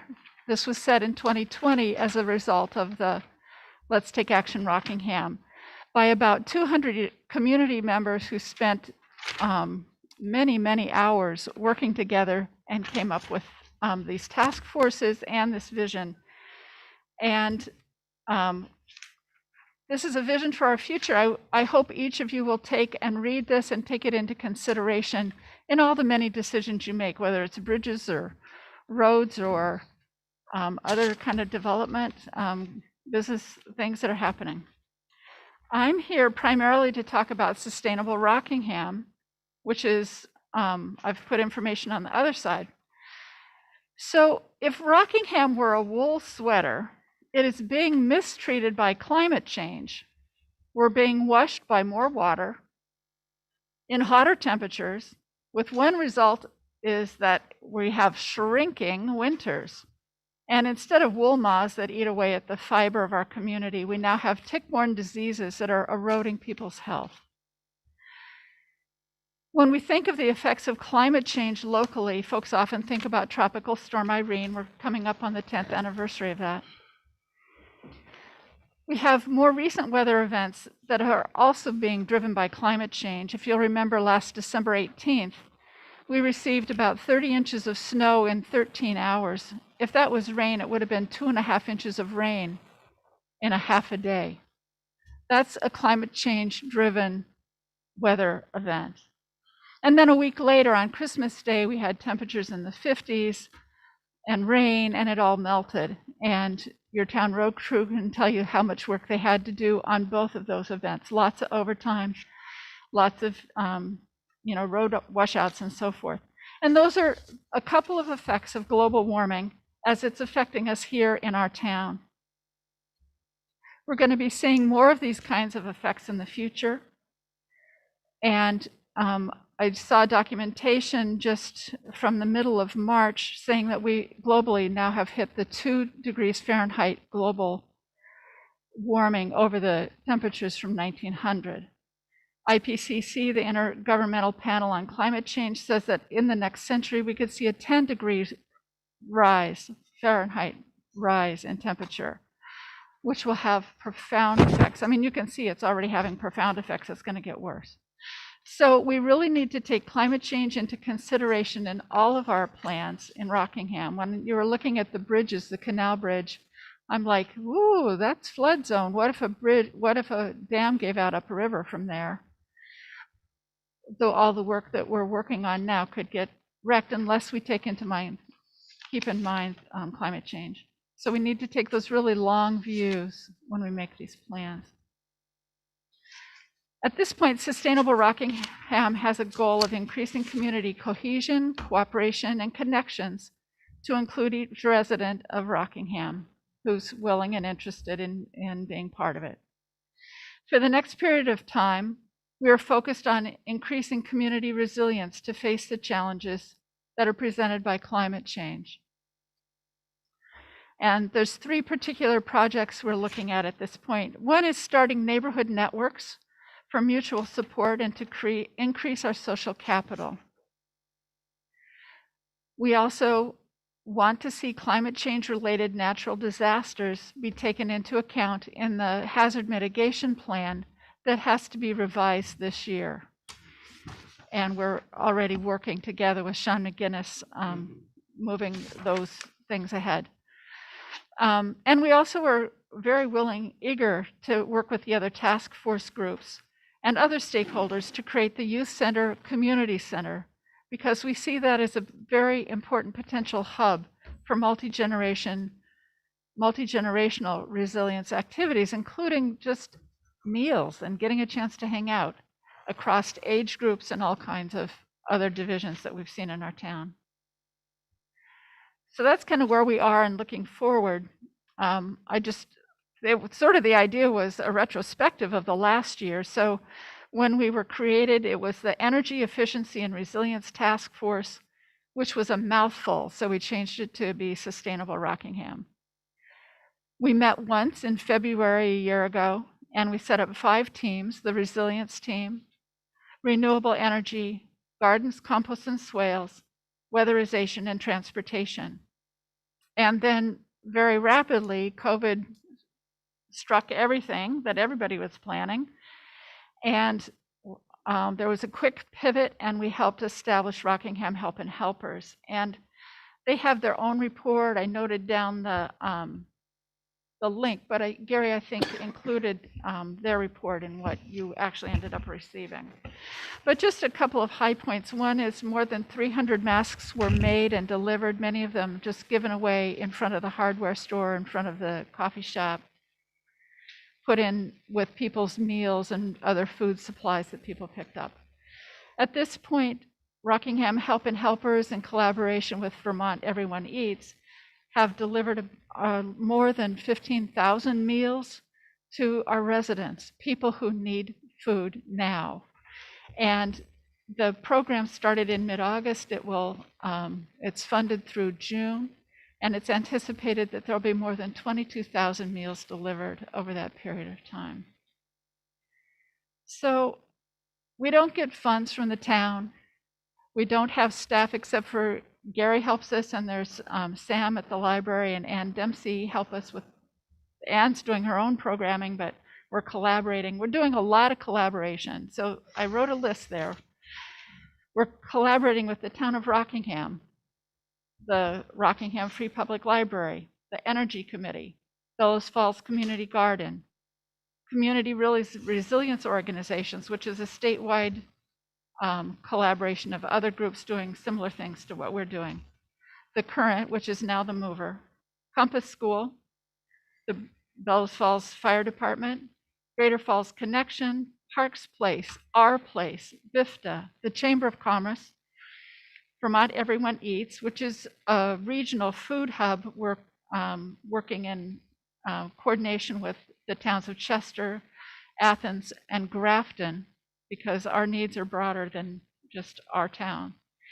7 local restaurants have been involved in that, as well as local farms. Senior Center, Senior Solutions, Meals on Wheels, and Friends for Change. So I'm going to just summarize by let's take the challenges of climate change to take this old, well-loved sweater of a town that we have and make it a cozy, close-knit community that includes everyone. Thank you for your time and attention. Thank you. Thank you, Laurel. Okay. Any questions? Rick? Thank you, Laurel. That really was super informative. Do you work with the Rockingham Conservation Commission in any way?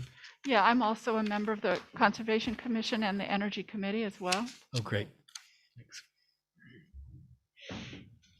Well, that's one group, right? Yep. All right, let's move along to, is there one, Laura or Debbie, when are you going to address the youth center issue? Haley, maybe? Actually, Haley Gallendak Cochran is here. We are part of that, and I'm going to pass to Haley, and Okay. perhaps we might just end on a high note with GFC and our collaboration. And so thank you, Haley. Thank you, Deb. I hope you can all hear me well. Yeah, so my name is Haley, and I'm one of the chairs of the Youth Center Task Force. I'm also a resident of Bellows Falls and a community member. And I'm a person whose life has been impacted by trauma and addiction. And so I'd like to open by just inviting us all to take a moment, not a long one, but just a moment of quiet and silence to think about the people in our lives that we love and that we care deeply about, who have been affected, whose lives have been affected by addiction. I know some of us have experienced loss, some even recent loss. Yeah, so I'd like to take a moment.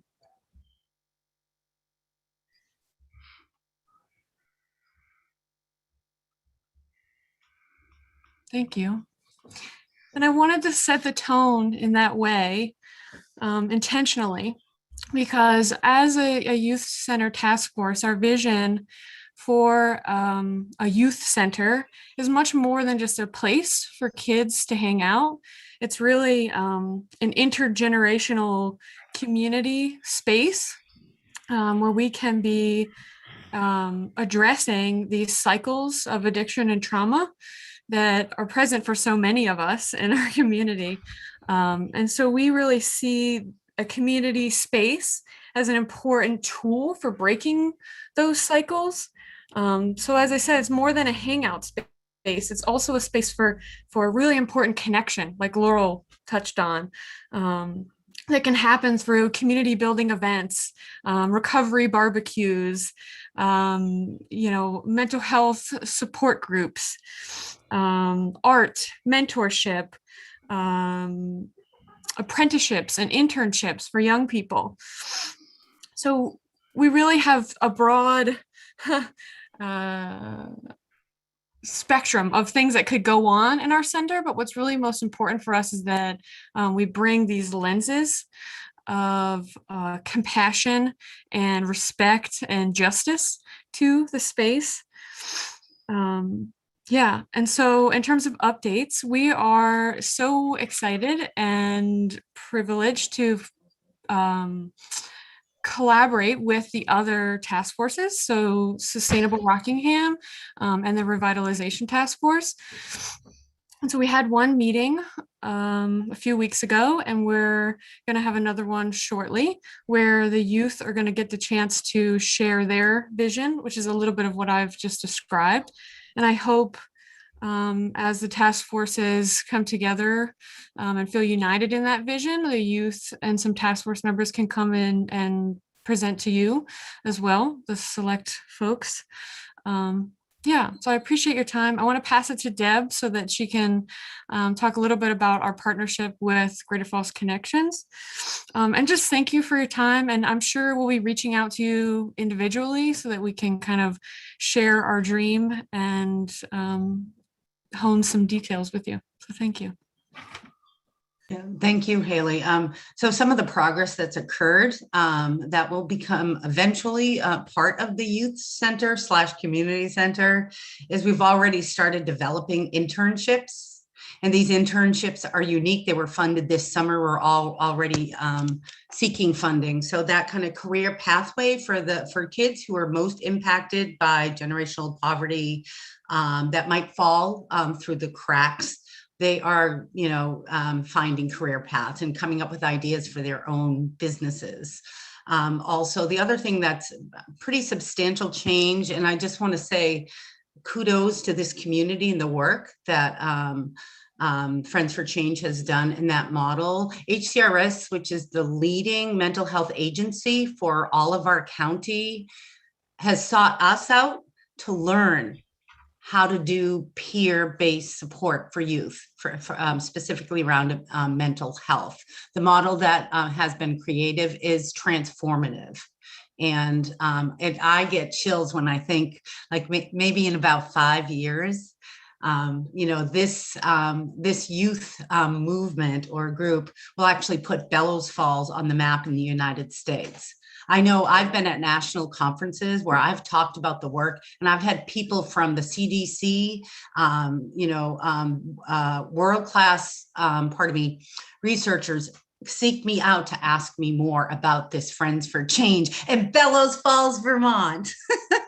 And I also would like to thank everyone for the support and continue to ask for community members to get involved, because this is not just Friends for Change. This really is a game changer for the community.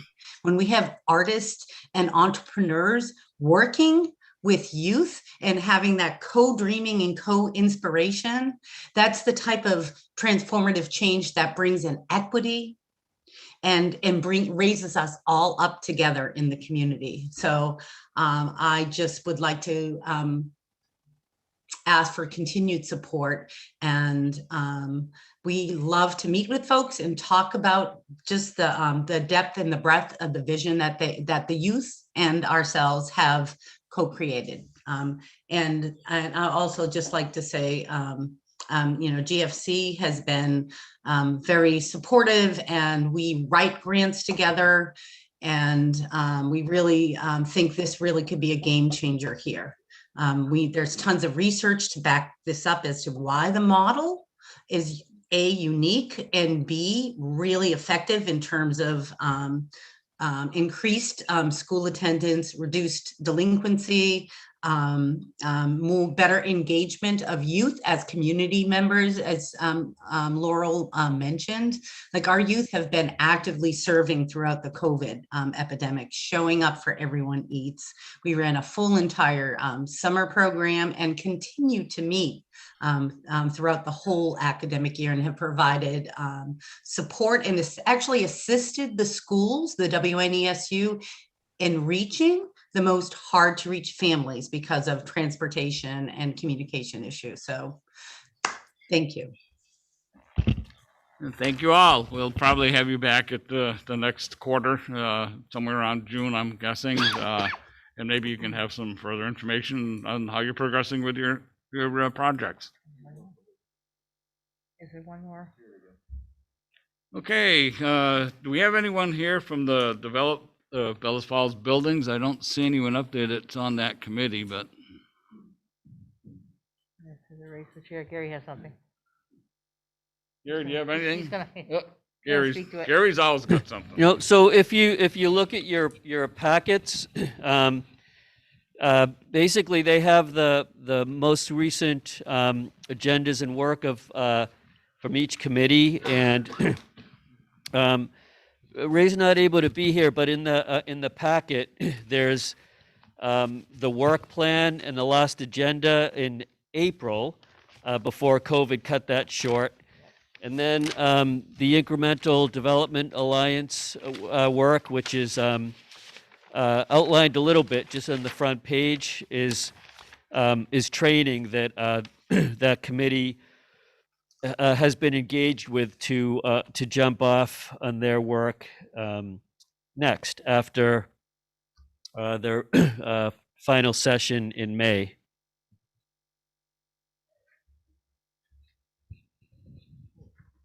Okay. Thank you, Gary. Any other questions that we have going on before we go forward? We got a little bit more to get through in this evening here. So if there's no further issues with these, then we'll move on to the review of the agenda items for the next meeting. As I say, I think that's coming up in June.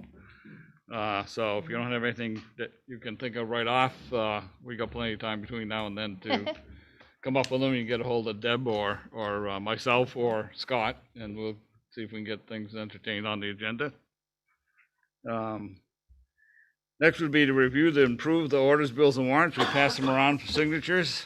Motion to approve the orders, bills, and warrants. We hear a second?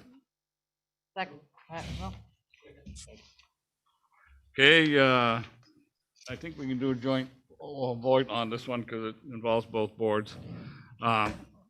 Any discussion on the payroll warrant or the warrants? AP? Hearing none, I will ask for the vote. All those in favor to approve would say aye. Aye. All those opposed, nay. Motion carries. Other business. Just a brief item, if I may. This affects mostly village residents, but we're going to start actually hydrant flushing. I know it's one of those lovely times of the year. So that starts April 4th. We'll be running through April 30th. So please bear with us as we work through our water system. If you do see some discoloration in your water, we are working through the village in the next 3 to 4 weeks. So we appreciate your patience and cooperation. Okay, Ledger, do you have anything? Bonnie? Nope. Jeff? I don't. Deb? I do not. Stefan? No, sir. Wade? Rick? Looks stirred. I just have to say one thing. I know we've been going through a COVID, a long stretch here. I'm looking forward to Town Hall being open on Fridays. I think that I still keep showing up once in a while on Friday and it's closed. But I do hope that we're open for business on Fridays in the very near future. Thank you. Okay. There is a need for an executive session tonight. It's a labor relations agreements with employees, basically manager review and management review. So we need a motion to go into executive session. Someone wants to make one? Sure. I'll The make a card is motion. there. We do have to do those separate. Yeah. Okay, Okay. So you want the select board to start first? Okay, yeah. This is a two motion deal, so we have to vote on two motions. One is, I move that the board enter executive discussion to discuss labor relations, management review issues with the manager, and state the corresponding statutory provision, which would be, let's see, appointment and employment evaluation of public officer or employee, but the public body must make a final decision to hire or appoint in an open meeting, and it must explain the reasons for its final decision. 1 VSA 313A3. I'll hear a second. Second. Okay.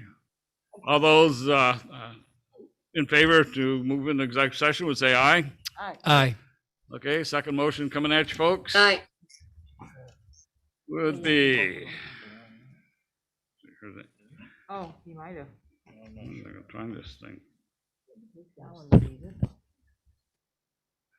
Move to the board, move into executive session to discuss labor contract, labor relations with the manager and management discussion. Under provision Title I, Section 313A1 of the Vermont State Statutes. Do I hear a second? I'll second that. Motion remain seconded to go into executive session to discuss manager review and management evaluations. All those in favor would say aye. Aye. Aye. Peter, who am I calling?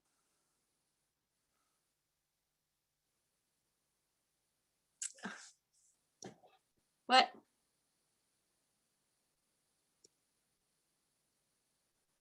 We're not done. Oh. They churned us down before we were done. So, all right. Bye. Susan, I will attempt to, I'll go downstairs and check on them, okay? Oh.